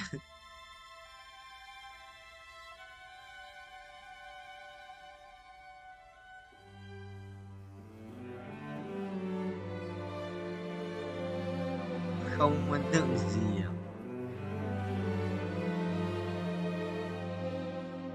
à? Toxic được cái toxic điên vì toxic như Vũ.